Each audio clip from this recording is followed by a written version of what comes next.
പരിശുദ്ധ പരമദിവ്യ കാരുണ്യത്തിന് ആരാധനയും സ്തുതിയും പുകഴ്ചയും ഉണ്ടായിരിക്കട്ടെ. Praise the Lord. Praise the Lord.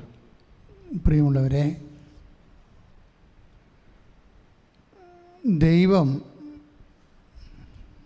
ദൈവത്തിൻ്റെ കൂടെ നമ്മൾ സഞ്ചരിക്കുകയാണ് ഉടമ്പടി ധ്യാനത്തിലൂടെ. ദൈവത്തിൻ്റെ കൂടെ ഇങ്ങനെ സഞ്ചരിക്കുമ്പോൾ എപ്പോഴും നമുക്ക് ദൈവാനുഭവങ്ങളുണ്ടാകും. വലിയ ആശ്വാസവും സന്തോഷവും ആശ്ചര്യവും, ചില സമയത്ത് ഒരു പകപ്പും ഉണ്ടാകും. ദൈവത്തിൻ്റെ കൂടെ സഞ്ചരിക്കുമ്പോൾ നമുക്ക് ആശ്ചര്യവും അനുഭവവും ഒക്കെ ഉണ്ടാകും. പക്ഷെ ചില സമയത്ത് ഒരു പകപ്പുണ്ടാകും. ഈ പകപ്പ് എങ്ങനെ കൈകാര്യം ചെയ്യാൻ കഴിയും? വിശ്വാസിക്ക് ഇടയ്ക്കുണ്ടാകുന്നൊരു വിഷയമാണ് ദൈവപ്പകപ്പ്. എന്നുവെച്ചാൽ ദൈവം നമുക്ക് കൽപ്പിച്ചു കൂട്ടി തരുന്ന ഒരു സംഭ്രമം. ഞാനത് പറയാൻ കാര്യം, ഇപ്പോഴേ ഉച്ചയ്ക്ക് ശേഷം ഞാനൊരു സാക്ഷ്യം കേട്ട്. സാക്ഷ്യം ഇതാണ്: ഒരു നിഷ വിൻസെൻ്റ് വയനാട്ടിൽ നിന്ന്.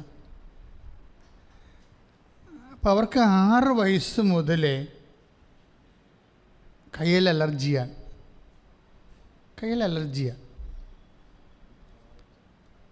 അപ്പോൾ ഇത് വർഷങ്ങളായിട്ട് ഇവർ ഉടമ്പടി ചെയ്തെങ്കിലും ഉടമ്പടി ഈ വിഷയം വെച്ചിട്ടില്ലെന്ന് തോന്നണം.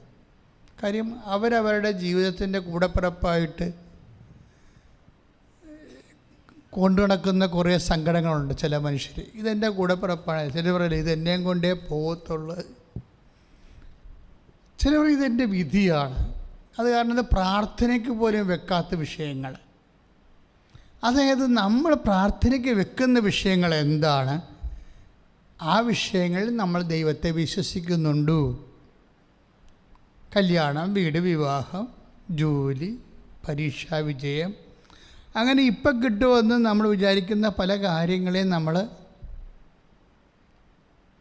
ദൈവത്തിൽ വിശ്വസിക്കുന്നുണ്ട്. പക്ഷേ ഈ ചന്ദ്രൻ്റെ നിലാവിൻ്റെ സ്വശീകരണം പോലെയാണ്. പൂർണ്ണചന്ദ്രൻ ചില സമയത്തേ കാണത്തുള്ളൂ, അല്ലേ? പൗർണമിയിൽ മാത്രമേ പൂർണ്ണചന്ദ്രനെ കാണത്തുള്ളൂ. ഇടയ്ക്കുള്ള വൃദ്ധിക്ഷയങ്ങളുടെ ദിവസങ്ങളൊക്കെ കുറച്ച് കറുത്തതും കുറച്ച് വെളുത്തും ഇരിക്കും. ഇപ്പം നാരങ്ങ മിഠായി പോലെ തേങ്ങാപ്പുള പോലെയൊക്കെ ഇങ്ങനെ ഇരിക്കും, അല്ലേ? പക്ഷേ നമ്മൾ ശ്രദ്ധിച്ച് നോക്കിയാൽ മനസ്സിലാകും, കുറേ ഭാഗങ്ങൾ അത്രയും വെളുത്തിട്ടുണ്ടെങ്കിലും അതിൻ്റെ കൂടെ കുറേ ഭാഗങ്ങൾ ഇങ്ങനെ കറുത്തിരിക്കണ കാണാം. ദൈവവിശ്വാസത്തിന് ഏതാണ്ട് ഇതുപോലെ സംഭവിക്കുന്നുണ്ട്. നമ്മൾ ശ്രദ്ധിച്ചില്ലെങ്കിൽ നമ്മൾ വിശ്വസിക്കുന്നു കുറേ കാര്യങ്ങളെ. ദൈവത്തെ വിശ്വസിക്കുന്നത് കാര്യങ്ങളുടെ അടിസ്ഥാനത്തിലാണ്. ആണോ? അത് ഒന്ന് ചിന്തിക്കണം. ഇപ്പം ചിലർ ഉടമ്പടിയിൽ വെക്കുമ്പോൾ, നമുക്കിത് മരിയൻ ഉടമ്പടി ധ്യാനമാണല്ലോ, ചിലർ ഉടമ്പടി വെക്കുമ്പോൾ ചില കാര്യങ്ങൾ വെക്കാൻ മറന്നു പോവുകയോ വെക്കാതിരിക്കുകയോ ചെയ്യും. എന്താണ് കാരണം? അതിങ്ങനെ ജന്മന കൂടപ്പിറപ്പായിട്ടുള്ള കാര്യമാണ്. അതുകൊണ്ട് അത് നമ്മുടെ അവബോധ മനസ്സ് പറയുന്നു, ദൈവം പോലും അത് മാറ്റത്തില്ലെന്ന്. ഞാൻ ഈ നിഷ വിൻസെൻ്റ് സാക്ഷ്യം കേട്ടപ്പോഴാണ് എനിക്ക് തോന്നിയത്. അപ്പോൾ അവർക്ക് 6 വയസ്സ് മുതൽ ഒരു അലർജിയുണ്ട്. നമ്മുടെ കുട്ടി ഉടുപ്പിട്ട് നടക്കുന്ന കാലമില്ലേ, അപ്പോൾ ആ കാലം മുതൽ ഒരു അലർജി. കയ്യിലിങ്ങനെ ചൊള്ളച്ച് ഇങ്ങനെ വരും. ചൊള്ളച്ചെന്നൊക്കെ പറഞ്ഞാൽ ആലപ്പുഴ ലാംഗ്വേജ് എനിക്ക് മനസ്സിലാവുമെന്ന് അറിയത്തില്ല. ഇങ്ങനെ കുരുക്കൾ പോലെ കുമ്പി വരും. അലർജിയാണത്. അത് ഇവർ ശരീരത്തിൻ്റെ ഭാഗമായിട്ട് ഇവർ അനുഭവിക്കുകയാണ്. ചില ആൾക്കാരുടെ 20 കൊല്ലം ആ വലിവ്. കൃപാസന സാക്ഷ്യങ്ങൾ കേൾക്കുമ്പോൾ നിങ്ങൾ നോക്കേണ്ട വിഷയം എന്ന് വെച്ച് കഴിഞ്ഞാൽ, മുൻകാല പ്രാബല്യത്തോടെ കർത്താവ് കുറേ ഫയലെടുക്കണ കാണാം.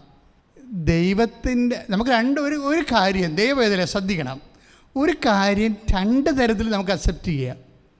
ഒന്ന്, എൻ്റെ തലവിധിയാണെന്ന് പറഞ്ഞ് അക്സെപ്റ്റ് ചെയ്യുക. രണ്ടാമത്തത്, കർത്താവിൻ്റെ ദാസി അങ്ങയുടെ വചനം പോലെ എന്നിൽ നിറവേറട്ടെ എന്നും പറഞ്ഞുകൊണ്ട് അക്സെപ്റ്റ് ചെയ്യാം. നമുക്ക് വരുന്നൊരു പ്രശ്നം, നമ്മൾ ഈ കൃപയുടെ വ്യവഹാരത്തിലും വ്യാപാരത്തിലുമൊക്കെ ഒത്തിരിയേറെ ഇഡിയറ്റായിട്ടുള്ള ഒത്തിരിയേറെ നിലപാട് കൊണ്ട് ഒത്തിരി നഷ്ടം വരുന്നുണ്ട്. ചില ആൾക്കാർ, ഇപ്പോൾ ചേച്ചിയുടെ കാര്യം തന്നെ എടുത്തേ, അവർക്ക് 6 വയസ്സ് മുതൽ ഇതുണ്ട്, അലർജി ഉണ്ട്. ഇപ്പോൾ അവർക്ക് എത്രയോ വയസ്സ്. കാര്യം അവർക്ക് മരുമകളുണ്ടെന്ന്, കുഞ്ഞുണ്ടെന്നും മൂത്ത മകളുണ്ടെന്നും അവൾക്ക് കല്യാണം കഴിഞ്ഞെന്നൊക്കെ സാക്ഷ്യത്തിലുണ്ട്. അതിൻ്റെ അർത്ഥം എങ്ങനെയായാലും ഒരു 45 വയസ്സെങ്കിലും കാണും. 50-45 വയസ്സ്. അപ്പോൾ 10-45 വർഷമായിട്ട് ഈ അലർജി കൂടെയുണ്ട്. 10-45 വർഷമായി ഈ അലർജിയോട് ഇവർ കോംപ്രമൈസ് ആയിരിക്കുന്നത്. എന്താണ്? അത് ദൈവഹിതമാണെന്നല്ല വിഷയം, അതിൻ്റെ വിധിയാണെന്ന്. This is the difference. പല വിഷയങ്ങളും നമ്മൾ അക്സെപ്റ്റ് ചെയ്തിരിക്കുന്നത്, നമ്മളത് മാർക്കറ്റിൽ കൊടുക്കുകയായിരുന്നെങ്കിൽ നമുക്ക് കോടികളുടെ കൃപ കിട്ടും. ആത്മീയമായ ഒരു വ്യവഹാരത്തിന് അത് സമർപ്പിക്കാൻ ഒത്തിരുന്നെങ്കിൽ നമുക്കത് കോടിക്കൃപയായി മാറിയേനാം. പക്ഷെ നമ്മളത് വൃഥാ ഉപയോഗശൂന്യമാക്കി കളഞ്ഞു. ഇത് വലിയൊരു ട്രാജഡിയാണ്. എക്കാലങ്ങളിലും എല്ലാ മനുഷ്യരിലും ഉള്ള ഒരു ട്രാജഡിയാണിത്. എന്താണ്? ഇപ്പോൾ കുടിയനായ ഹസ്ബൻഡ് ഒരിക്കലും എൻ്റെ അച്ചോ ഈ മനുഷ്യനെക്കുറിച്ച് പ്രാർത്ഥിക്കാൻ ഇനി പള്ളിയില്ല എന്തുകൊണ്ട് ഇനി അതുകൊണ്ട് അവർ പ്രാർത്ഥിക്കത്തില്ല. പ്രാർത്ഥിക്കാൻ എന്തു ചെയ്യും? ഇത് നമ്മുടെ വിധിയാണ് എന്ന് പറഞ്ഞ് അക്സെപ്റ്റ് ചെയ്യും. പക്ഷെ പല വിധികളാണെന്ന് പറഞ്ഞിരിക്കുന്ന അക്സെപ്റ്റ്. അപ്പം നീ ഒരു കാര്യം ഈ വിധിയാണെന്ന് പറയുമ്പോൾ തന്നെ നീ യേശുക്രിസ്തുവിനെ പുറത്താക്കി വാതിലടച്ച് കളഞ്ഞു. ഒരു കാര്യം നീ വിധിയാണെന്ന് പറയുമ്പോൾ യേശുവിൻ്റെ രക്ഷയെ നിഷേധിച്ചുകൊണ്ട് വാതിലടച്ച് കളഞ്ഞു. കാര്യം യേശുവിനെ അറിയാത്ത ആൾക്കാരും വിഷയങ്ങൾ വിധിയാണെന്ന് തന്നെയാണ് വിശ്വസിക്കുന്നത്. മാറാത്ത വിഷയങ്ങൾ വിധിയാണെന്ന്. അപ്പോൾ യേശുവിനെ അറിഞ്ഞു എന്ന് പറയുന്ന നീയും ചില മാറാത്ത വിഷയങ്ങൾ വിധിയാണെന്ന് പറഞ്ഞു കഴിഞ്ഞാൽ എന്താ സംഭവിക്കണത്? യേശുവിനെ പുറത്താക്കി, ജീവിതത്തിൽ നിന്ന് പുറത്താക്കി വാതിലടക്കുകയാണ്. കാര്യം ഇത് നിനക്ക് ശരിക്കും ഏതായാലും നീ വിധിയാണെന്ന് പറഞ്ഞ് ഇത്രയും സഹിച്ചല്ലോ. ഇത് പക്ഷേ ഇത് എൻ്റെ കർത്താവിൻ്റെ തിരുമനസ്സാണിത്. ഈശോയ്ക്കിഷ്ടമുള്ളപ്പോൾ സൗഖ്യമാകട്ടെ. ഈശോയ്ക്കിഷ്ടമുള്ള അത്രയും കാലം, ഈശോ ഏറ്റെടുക്കുന്ന അത്രയും കാലം ഞാനത് യേശുവിന് വേണ്ടി സഹിക്കും. അല്ലെങ്കിൽ യേശുവിൻ്റെ തിരുമനസ്സ് നിറവേറ്റി ദൈവത്തെ മഹത്വപ്പെടുത്തിക്കൊണ്ട് ഞാൻ വിശ്വാസത്തിൽ വളരും. ഇപ്പം റോമാലേഖനം എപ്പോഴും ഞാൻ നിങ്ങളോട് പറയുന്നതാണ്. എന്താണ്? ദൈവത്തെ മഹത്വപ്പെടുത്തി വിശ്വാസത്തിൽ വളരുവിൻ. റോമ 4:20 വചനങ്ങളിൽ ദൈവത്തെ മഹത്വപ്പെടുത്തി വിശ്വാസത്തിൽ വളരുവിൻ എന്ന് വെച്ച് കഴിഞ്ഞാൽ നമ്മളുടെ ജീവിതത്തിലെ ഒരു വിഷയത്തിന് ഒരു വിഷയത്തിന് 2 മഹത്വങ്ങൾ കിട്ടാൻ സാധ്യതയുണ്ട്. ഒന്ന്, നാട്ടുകാർ നമ്മളെ മഹത്വപ്പെടുത്തും, ഇല്ലേ? അല്ലെങ്കിൽ നിങ്ങളുടെ വീട്ടുകാരൻ നിങ്ങളെ മഹത്വപ്പെടുത്തും, നിങ്ങൾ അപ്രോച്ച് ചെയ്യും, നിങ്ങളെ അംഗീകരിക്കും, നിങ്ങളുടെ മാർക്ക്, അതുപോലെ നിങ്ങളുടെ ഓരോരോ വിജയങ്ങളിലൊക്കെ നിങ്ങളെ പ്രോത്സാഹിപ്പിച്ചു കൊണ്ടേയിരിക്കും. അപ്പോൾ ഇങ്ങനെ വരുമ്പോൾ സ്വാഭാവികമായിട്ട് നമുക്കൊരു മഹത്വം കിട്ടും. ഈ നമുക്ക് കിട്ടുന്ന മഹത്വം തീർച്ചയായിട്ടും നമ്മളെ വളർത്തും. എങ്ങനെ വളർത്തും? നമ്മളെ മാനുഷികമായിട്ട് വളർത്തും. മാനുഷികമായിട്ട് വളർന്നാലുള്ള അവസ്ഥ അറിയാവില്ല. എത്ര വളർന്നാലും സിമിത്തേരി വരെ മാത്രമേ മനുഷ്യൻ വളരത്തുള്ളൂ. പിന്നെയും വളരാം. കല്ലറ വിവാദങ്ങളൊക്കെ ഉണ്ടാക്കിയാൽ പിന്നെയും വളരാം. അങ്ങനെ ഓരോരുത്തരും ഓരോ രീതികളിലൊക്കെ അവസാന കാലങ്ങളിലൊക്കെ കുറേ അഭ്യാസങ്ങൾ കാണിക്കും. അങ്ങനെ വളരാം. പക്ഷേ അതൊക്കെ കുറച്ച് കഴിയുമ്പോൾ ചാരം പോലെ തന്നെ വീണ്ടും മണ്ണിലടിയണം നമ്മൾ കണ്ടിട്ടുണ്ട്. അപ്പം ഇങ്ങനെ ഓരോ മനുഷ്യൻ്റെ വിഷയങ്ങൾ നമ്മളുടെ ഔന്നത്യത്തിൽ നമ്മളെ മഹത്വപ്പെട്ട് നമുക്ക് മഹത്വം സ്വീകരിച്ച്, ഇപ്പോൾ ഓരോ ആൾക്കാരുണ്ട്, കർത്താവ് പറഞ്ഞില്ലേ, നിങ്ങൾ പരസ്പരം മഹത്വം സ്വീകരിക്കുന്നവരാണ്. മനുഷ്യന്മാരുടെ ഇടയിലുള്ള ഏറ്റവും വലിയ പരസ്പരം മഹത്വം സ്വീകരിച്ച് പരസ്പരം വളർന്നുകൊണ്ടിരിക്കും. എത്ര വളരാൻ പറ്റും? എത്ര വളരാൻ പറ്റും? പക്ഷെ നമ്മൾ റോമ 4:20 അനുസരിച്ച് ദൈവത്തെ മഹത്വപ്പെടുത്തിയാൽ എന്ത് സംഭവിക്കും? വിശ്വാസത്തിൽ വളരും. വിശ്വാസത്തിൽ വളരുക എന്ന് വെച്ച് കഴിഞ്ഞാൽ വളർച്ചയുടെ ഒരു 1-ാം ഘട്ടമാണത്. പിന്നെ വളർച്ചയുടെ 2-ാം ഘട്ടം പ്രത്യാശയുണ്ട്. വളർച്ചയുടെ 3-ാം ഘട്ടം ദൈവസ്നേഹമുണ്ട്. കാര്യം ഒന്നുമില്ല. നീ എന്തിനാണിത് സഹിക്കണമെന്ന് ചോദിച്ചു കഴിഞ്ഞാൽ, ഞാൻ എൻ്റെ ദൈവസ്നേഹത്തെ പ്രതിയാണ് സഹിക്കുന്നത്. ദൈവത്തോടുള്ള സ്നേഹത്തെ പ്രതി ഞാനിത് അക്സെപ്റ്റ് ചെയ്യുന്നു. ദൈവത്തോടുള്ള സ്നേഹത്തെ പ്രതി ഞാനിത് അക്സെപ്റ്റ് ചെയ്യുന്നു. അപ്പം അതിനകത്ത് വേറെ ഗുണവും ദോഷവും ഒന്നും അമ്മ തെരേസ്യ പറഞ്ഞ പോലെ വരും. അമ്മ തെരേസ്യ പറഞ്ഞ, സ്വർഗം മോഹിച്ചാണ് ഈശോ ഞാൻ നിൻ്റെ പിന്നാലെ നടക്കണത് എന്ന് നീ ഒരിക്കലും കരുതരുത്. എനിക്ക് സ്വർഗമല്ല വേണ്ടത്, എനിക്ക് വേണ്ടത് നിന്നെ തന്നെയാണ്. എൻ്റെ ആധ്യാത്മികത എന്നെ വല്ലാത്ത സ്വാധീനിച്ചിട്ടുള്ള ഈ വിശുദ്ധന്മാരുടെ ജീവചരിത്രത്തിലൊക്കെ പകുതി മുക്കാലുമൊക്കെ എഴുത്തുകാരുടെ നുണകളുണ്ട്. അത് കാരണം ഇങ്ങനെയുള്ള സാധനങ്ങൾക്ക് ഞാൻ സാധാരണ വായിക്കാറില്ല. പക്ഷേ ചില ക്ലാസിക്കൽ സയൻസിൻ്റെ സത്യസന്ധമായ ചില വരികളുണ്ട്. അത് നമുക്ക് നിഷേധിച്ചുകൊണ്ട്, കാര്യം അവർ നമുക്ക് മുമ്പ് ഈശോനെ അനുഭവിച്ച ആൾക്കാരാണ്. കാരണം അവരുടെ ജീവിതത്തിൽ പോലും ചിന്തിക്കാത്ത കാര്യങ്ങളൊക്കെയാണ് അവർ പുസ്തകം എഴുതുമ്പോൾ ഈ പുസ്തകം എഴുത്തുകാർ അവർക്ക് ഓരോ വിശുദ്ധന്മാരുടെ ജീവചരിത്രത്തിൽ കേട്ടുള്ള കാര്യങ്ങൾ പുതിയ വിശുദ്ധന്മാരുടെ ജീവചരിത്രം എഴുതുമ്പോൾ കോപ്പി അടിച്ച് ചേർക്കണം. കണ്ടിട്ടില്ലേ? അതെല്ലാം കോപ്പി അടിക്കുക. ഇങ്ങനെ സഭയിൽ കുറേ തരികിട പരിപാടികൾ ആൾക്കാർ ചെയ്യുന്നുണ്ട്. അതല്ല. പക്ഷേ സത്യസന്ധമായിട്ട് പറഞ്ഞാൽ നമ്മൾ ദൈവത്തെ വിശ്വസിക്കുന്നതും സ്നേഹിക്കുന്നതും പോലും എന്തിനു വേണ്ടിയാണ്? ദൈവത്തിൻ്റെ വചനം, ദൈവത്തിൻ്റെ മനസ്സ് ദൈവത്തിന് വേണ്ടി മാത്രം, സ്വർഗത്തിന് വേണ്ടി പോലും അല്ല. കാര്യം അപ്പോൾ അതിൻ്റെ അകത്തൊരു ചെറിയൊരു സ്വാർത്ഥത വരും അല്ലേ? സ്വർഗത്തിന് വേണ്ടി പോലും അല്ല. കാര്യം അതെല്ലാം ദൈവത്തിൻ്റെ വിഷയം, ദൈവത്തിൻ്റെ കൈകളിലുള്ള വിഷയമാണ്. അതാണ് അമ്മ തെരേസ്യ വളരെ എത്രയോ വർഷം കർത്താവിൽ ജീവിച്ചിട്ട് അവസാനം പറയുന്ന ചില കാര്യങ്ങളിൽ ഒന്നാണത്. ശ്രുതിക്കട്ടെ, hallelujah, hallelujah, hallelujah, hallelujah, hallelujah. കരങ്ങൾ ഉയർത്തിക്കൊണ്ട് സ്തുതിക്കട്ടെ യേശുവേ, സ്തോത്രം യേശുവേ. കാര്യം ആരാധന നടന്നുകൊണ്ടിരിക്കുന്ന സമയത്ത് ഞാൻ ഈ ദിവസങ്ങളിൽ വേറൊരു സാക്ഷ്യം കേട്ട്. അതായത് അവർ ആരാധനയെ പങ്കെടുത്തിട്ടേ ഇല്ല, കൃപാസനത്തിൽ വന്നിട്ടില്ല. പണ്ടെങ്ങോ ഞാൻ ചെയ്ത ഒരു ആരാധനയാണ്.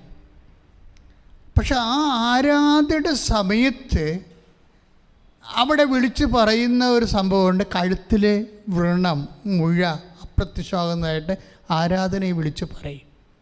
ആ സമയത്ത് ഈ ചേച്ചി 1-2 കൊല്ലം മുമ്പ് നടന്ന ആരാധനയാണ്. അവിടെയുള്ള ദർശനമാണ് ഈ പറയണത്. ആ സമയത്ത് ചേച്ചി അത് കേട്ടുകൊണ്ട് കഴുത്തിലെ മുഴയുള്ള ചേച്ചി കൈവച്ച് പ്രാർത്ഥിക്കുമ്പോൾ പിറ്റേ ദിവസം ആ മുഴ കാണാനില്ല.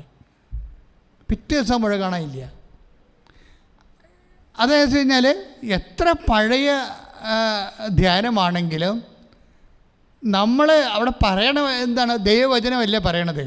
അപ്പം ആ ദൈവവചനമായത് കൊണ്ട് തന്നെ ഇതിന് പഴയതും പുതിയതും ഒന്നുമില്ല. അതെപ്പോഴും പുതിയത് തന്നെയായിരിക്കും.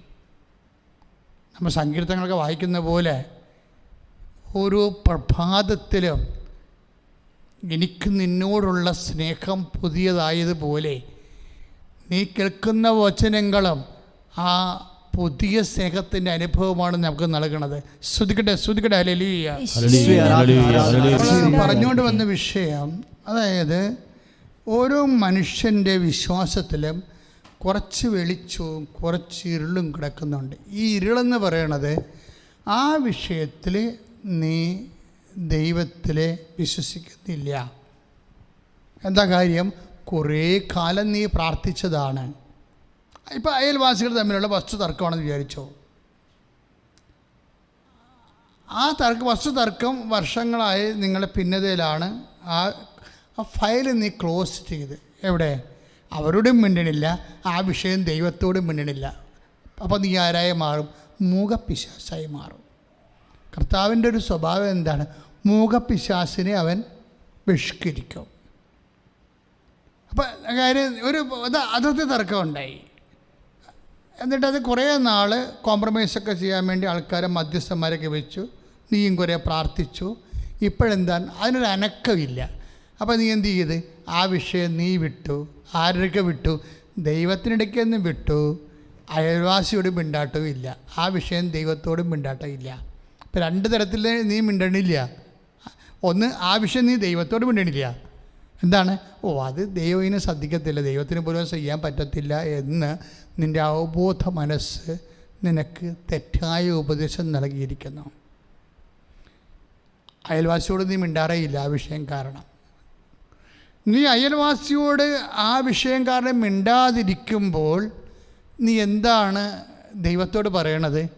എനിക്ക് ദൈവത്തോടുള്ള സ്നേഹത്തേക്കാൾ വലുതാണ് അതിർത്തി തർക്കമെന്നാണ് എൻ്റെ അർത്ഥം. എനിക്ക് അതിർത്തി തർക്കം എന്താണ്? അത് ഞാൻ അവരോട് മിണ്ടണില്ല. എൻ്റെ അർത്ഥം എന്താണ്? എനിക്ക് ദൈവത്തോടുള്ള സ്നേഹത്തേക്കാൾ വലുതാണ് ഒരു പിടി മണ്ണ്. എനിക്ക് അല്ലെങ്കിൽ ഒരു പിടി മണ്ണ്, അല്ലെങ്കിൽ ഒരു സെൻറ്റ് മണ്ണെന്ന് വിചാരിച്ചു, ഭൂമിയെന്ന് വിചാരിച്ചു. അത് നീ അവരോട് മിണ്ടണില്ല, ആ ഒരു വിഷയത്തിൽ കൊണ്ട് അവരോട് മിണ്ടണില്ല, സംസർഗമില്ല എന്നെങ്കിൽ നീ പറയാതെ പറയുന്ന വിഷയം എന്താണ്? ദൈവത്തിലെ ഉടമ്പടി എടുത്ത ഒരു കുഞ്ഞു പോലും ഈ മനോഭാവത്തിൽ നിന്ന് ഡെലിവർ ചെയ്യണം. ഈ മനോഭാവത്തിൽ നിന്ന് ഡെലിവർ ചെയ്യണം. അത് ഈ രക്ഷപ്പെട്ട് പുറത്തു വരണം. എന്ന് വെച്ച് കഴിഞ്ഞാൽ നമുക്ക് ഒരു സെൻറ്റ് ഭൂമിയേക്കാൾ ദൈവത്തിൻ്റെ സ്നേഹത്തേക്കാൾ വലുതല്ല ഒരു സെൻറ്റ് ഭൂമി എന്ന് പറയണത്. അപ്പോൾ നമ്മൾ കർത്താവിനെ വിലപേശുകയാണ്. ഒരു സെൻറ്റ് ഭൂമി വെച്ച് കർത്താവിൻ്റെ വചനം നമ്മളെ വിലപേശി തൂക്കി നോക്കുകയാണ്.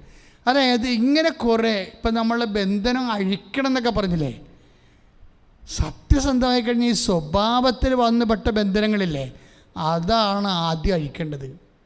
അല്ല എല്ലാവരെയും പിശാച് ബാധിച്ചിരിക്കണം എന്നുള്ള കാഴ്ചപ്പാടിൽ കാണുന്നവരെ കണ്ട് ബന്ധനം അഴിക്കണ പരിപാടിയൊന്നുമില്ല. ഓരോ മനുഷ്യൻ്റെ ഉള്ളിലും അറിയാത്ത ബന്ധനങ്ങൾ ഒത്തിരി കിടപ്പുണ്ട്. നീ ഉടമ്പടിയിലേക്ക് വരുമ്പോൾ തീർച്ചയായിട്ടും അറിയാത്ത ബന്ധനങ്ങളെക്കുറിച്ച് വേറാകണം. ഇപ്പോൾ രണ്ട് കാര്യങ്ങൾ പറഞ്ഞു. ഒന്നെന്താണ്?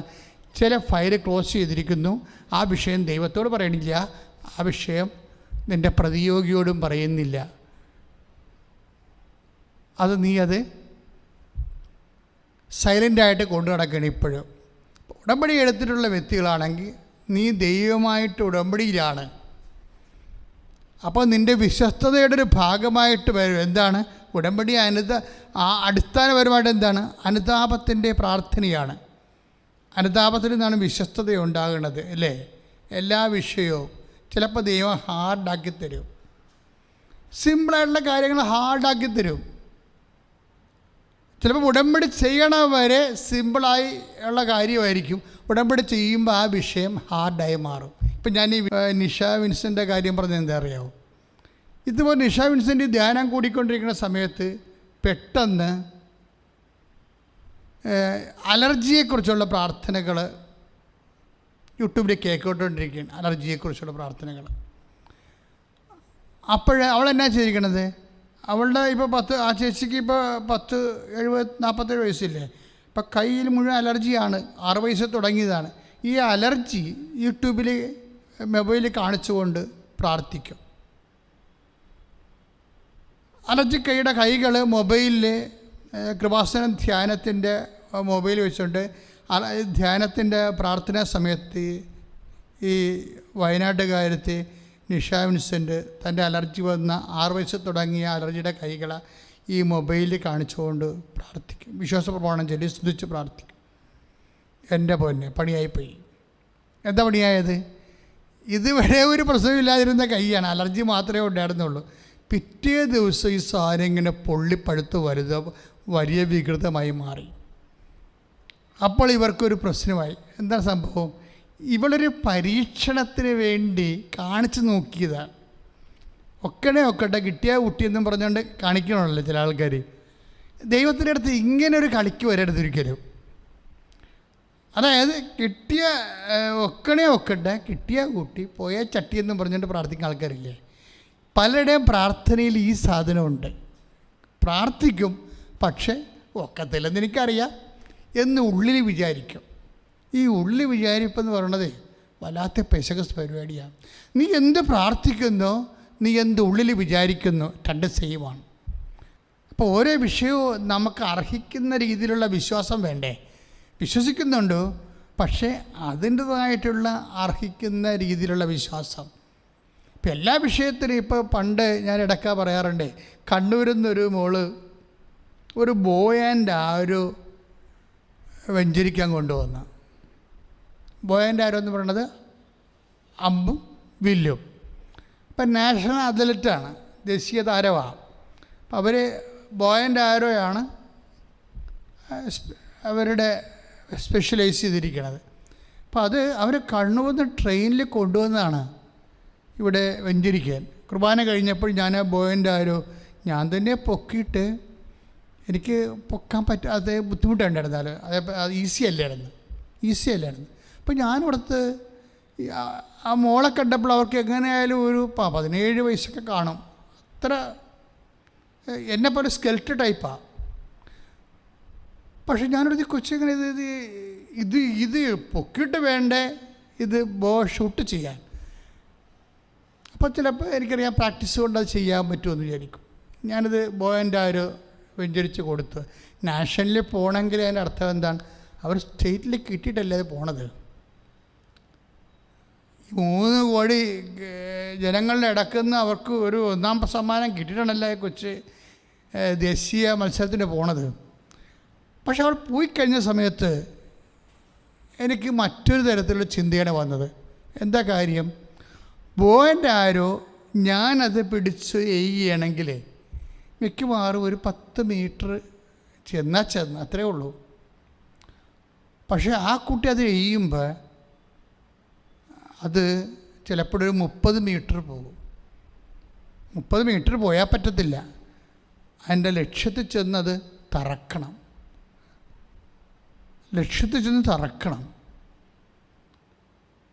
അപ്പോൾ അതെന്താ? അത് അവരുടെ കപ്പാസിറ്റിയാണ്. ഈ ഉടമ്പടിയിൽ ഒരു കപ്പാസിറ്റി പ്രോബ്ലം ഉണ്ട്. അതാണ് ഞാൻ പറഞ്ഞുകൊണ്ട് വരുന്നത്. നമ്മുടേത് ഉടമ്പടി ധ്യാനമാണല്ലോ. കാര്യം ഉടമ്പടി ചെയ്തവർക്കും ഉടമ്പടി പുതുക്കിയവർക്കുമാണ് എല്ലാ ചൊവ്വാഴ്ചകളിലും അതിൻ്റെ ഉടമ്പടി യാത്രയിൽ വ്യത്യസ്തമായ നിർദ്ദേശം നൽകേണ്ടത്. ഉടമ്പടി ഒരു കപ്പാസിറ്റിയുമായിട്ട് ബന്ധപ്പെട്ട വിഷയമാണ്. കാര്യം ഇപ്പോൾ ആ കുട്ടിയുടെ വിഷയം തന്നെ എടുത്ത പോലെ ഞാൻ ആ ബോയൻ്റെ ഷൂട്ട് ചെയ്താൽ 10 മീറ്റർ എനിക്ക് അത് വിടാൻ പറ്റത്തുള്ളൂ, ലക്ഷ്യത്തിൽ കൊള്ളത്തില്ല. പക്ഷെ ആ കുട്ടി അത് ഷൂട്ട് ചെയ്ത് കഴിയുമ്പോൾ 30 മീറ്റർ ചെല്ലുകയും ലക്ഷ്യത്തിൽ കൊള്ളുകയും ചെയ്യും. അപ്പം അങ്ങനെ വരാൻ കാരണം വെച്ചത് അവരുടെ കപ്പാസിറ്റിയാണത്. ഇതുപോലെ ഉടമ്പടിക്കൊരു കപ്പാസിറ്റി ഉണ്ട്. ഇപ്പം എല്ലാവരും ഉടമ്പടി ചെയ്യുന്നു. ഒത്തിരി പേർക്ക് സാക്ഷ്യങ്ങളുണ്ട്. എല്ലാവരും തന്നെ പകുതിയോളം പേരെങ്കിലും ഇവിടെ വന്നത് പറയുന്നുണ്ട്. ചില ആൾക്കാർ പറയാതിരിക്കുന്നത്, അയ്യോ ഞങ്ങൾ വന്നാൽ എങ്ങനെ യൂട്യൂബിൽ ഉടനെ വരുമല്ലോ പേര്, അത് അവർക്ക് ഭയങ്കര ക്ഷീണമാണ്. കാര്യം ഉടമ്പടി ചെയ്യാൻ അവർക്ക് ഭയങ്കര ഇഷ്ടമാണ്. പക്ഷേ കർത്താവ് ഒരു അനുഗ്രഹിച്ച് കഴിഞ്ഞാൽ പിന്നെ അവർ ദൈവത്തെ മഹത്വപ്പെടുത്തത്തില്ല. പിന്നെ അടുത്ത വിഷയം ഉണ്ടാകുമ്പോൾ വീണ്ടും വന്ന് അവർ ഉടമ്പടി ചെയ്യും. പക്ഷേ ദൈവം അനുഗ്രഹിച്ച ദൈവത്തെ മഹത്വപ്പെടുത്തത്തില്ല. എന്താ കാര്യം? അവർക്ക് തന്നെ വലിയ മഹത്വമുണ്ട് നാട്ടിലെ. അവർ ചിലപ്പോൾ ഹെഡ് മിസ്ട്രസ് ആകാം, അല്ല ചിലപ്പോൾ ഡോക്ടറാകാം. എന്തുമാത്രം ഡോക്ടേഴ്സ് വന്ന് ഉടമ്പടി എടുത്തിട്ടുണ്ട്. പക്ഷെ ആരെങ്കിലും 1-2 ഡോക്ടർമാർ മാത്രമേ ധൈര്യം കാണിച്ചുള്ളൂ സാക്ഷ്യം പറയാൻ. അനുഭവം ഇല്ലാഞ്ഞിട്ടല്ല, ഉടമ്പടിക്ക് അനുഭവമില്ലേ പിന്നെ എന്തിന് അനുഭവം ഉണ്ടാവില്ല. പക്ഷേ എന്താ പ്രശ്നത്തിൽ അവർ തങ്ങളുടെ പേഷ്യൻ്റ് തങ്ങളുടെ ഹോസ്പിറ്റലിലൊക്കെ വർക്ക് ചെയ്യുമ്പോൾ ഇവിടെ വന്ന് സാക്ഷ്യം പറഞ്ഞിട്ട് യൂട്യൂബിൽ കണ്ടു കഴിഞ്ഞാൽ അപ്പോൾ അവരും ചോദിക്കത്തില്ലേ? കാര്യം ഇവർ ഭംഗിക്കെങ്കിലും ദൈവത്തെ നിഷേധിച്ച ആൾക്കാർ ആ കൂട്ടത്തിലുണ്ടാവും. ഭംഗിക്കെങ്കിലുമേ ഇപ്പോൾ നാട് ഓടുമ്പോൾ നടുവേ ഓടണമെന്ന് പറഞ്ഞുകൊണ്ട് എവിടെയാണ് അവിടെ ചെല്ലുമ്പോൾ വിശ്വാസം ഇല്ലാത്തതാണ് അവിടെ ഒരു ക്രെഡിറ്റ് എങ്കിൽ വിശ്വാസം ഉള്ളവന് ഇല്ലാത്തതുപോലെ അവിടെ അനുഭവിക്കും അല്ല അഭിനയിക്കും. അത് വലിയൊരു ട്രാജഡിയാണ്. ആധ്യാത്മിക ജീവിതത്തിൻ്റെ ട്രാജഡികൾ. എന്തുകൊണ്ട് നിങ്ങൾ ഇങ്ങനെയായിപ്പോയി? എന്തുകൊണ്ട് നിങ്ങളെ ദൈവം തൊടുന്നില്ല? എന്തുകൊണ്ട് ദൈവം നിങ്ങളെ പെട്ടെന്ന് തൊടുന്നില്ല എന്നാണ് ഞാൻ പറയണത്. ഓരോരോ മനോഭാവങ്ങളാണ് ശരിക്കും. കാര്യം ചില കൂട്ടത്തിൽ അവിടെ ചെല്ലുമ്പോൾ ദൈവത്തെ അങ്ങനെ അംഗീകരിക്കണ ആൾക്കാരൊന്നും ആയിരിക്കത്തില്ല. അങ്ങനെയാണെങ്കിൽ അംഗീകരിക്കാത്തവരുടെ കൂടെ കൂടുമ്പോൾ അവർ ദൈവത്തിനെക്കുറിച്ച് അല്ലെങ്കിൽ ദൈവവിശ്വാസത്തെക്കുറിച്ച് അല്ലെങ്കിൽ സഭയെക്കുറിച്ച് അല്ലെങ്കിൽ വിശ്വാസികളെക്കുറിച്ച് എന്തെങ്കിലുമൊക്കെ തരികിട പറഞ്ഞുകൊണ്ടിരിക്കുമ്പോൾ ഒന്നെങ്കിൽ ചിരിച്ചുകൊണ്ട് കേട്ടുകൊണ്ട് നിൽക്കും. അതിനേക്കാൾ നല്ലത് നീ പോയി പട്ടിക്കാടം തിന്നണതാ. കാരണം നീ ദൈവത്തിൻ്റെ വേഷം കെട്ടി വിശ്വാസത്തിൻ്റെ വേഷം കെട്ടി കൃപാസനത്തിൽ വർക്ക് ചെയ്യുകയും ചെയ്യും, അല്ലെങ്കിൽ കൃപാസനത്തിൽ വന്ന് നീ ഉടമ്പടി എടുക്കുകയും ചെയ്യും. പക്ഷെ കല്യാണപ്പാട്ടിലും മരണപ്പാട്ടിലും ഒക്കെ ചെല്ലുമ്പോൾ നിൻ്റെ വിശ്വാസം ഏറ്റു പറയാൻ മരിച്ച വീട്ടിൽ ചെന്ന് കഴിഞ്ഞാൽ ഒരു കുരിശ് മര്യാദയ്ക്ക് വരക്കാത്ത എത്രയോ പേപ്പട്ടികൾ ഈ സഭയിലുണ്ട്. ഞാൻ ചില ആൾക്കാർ ഞാൻ മരിപ്പ് പിടിച്ചപ്പോൾ ഞാൻ ശ്രദ്ധിക്കും.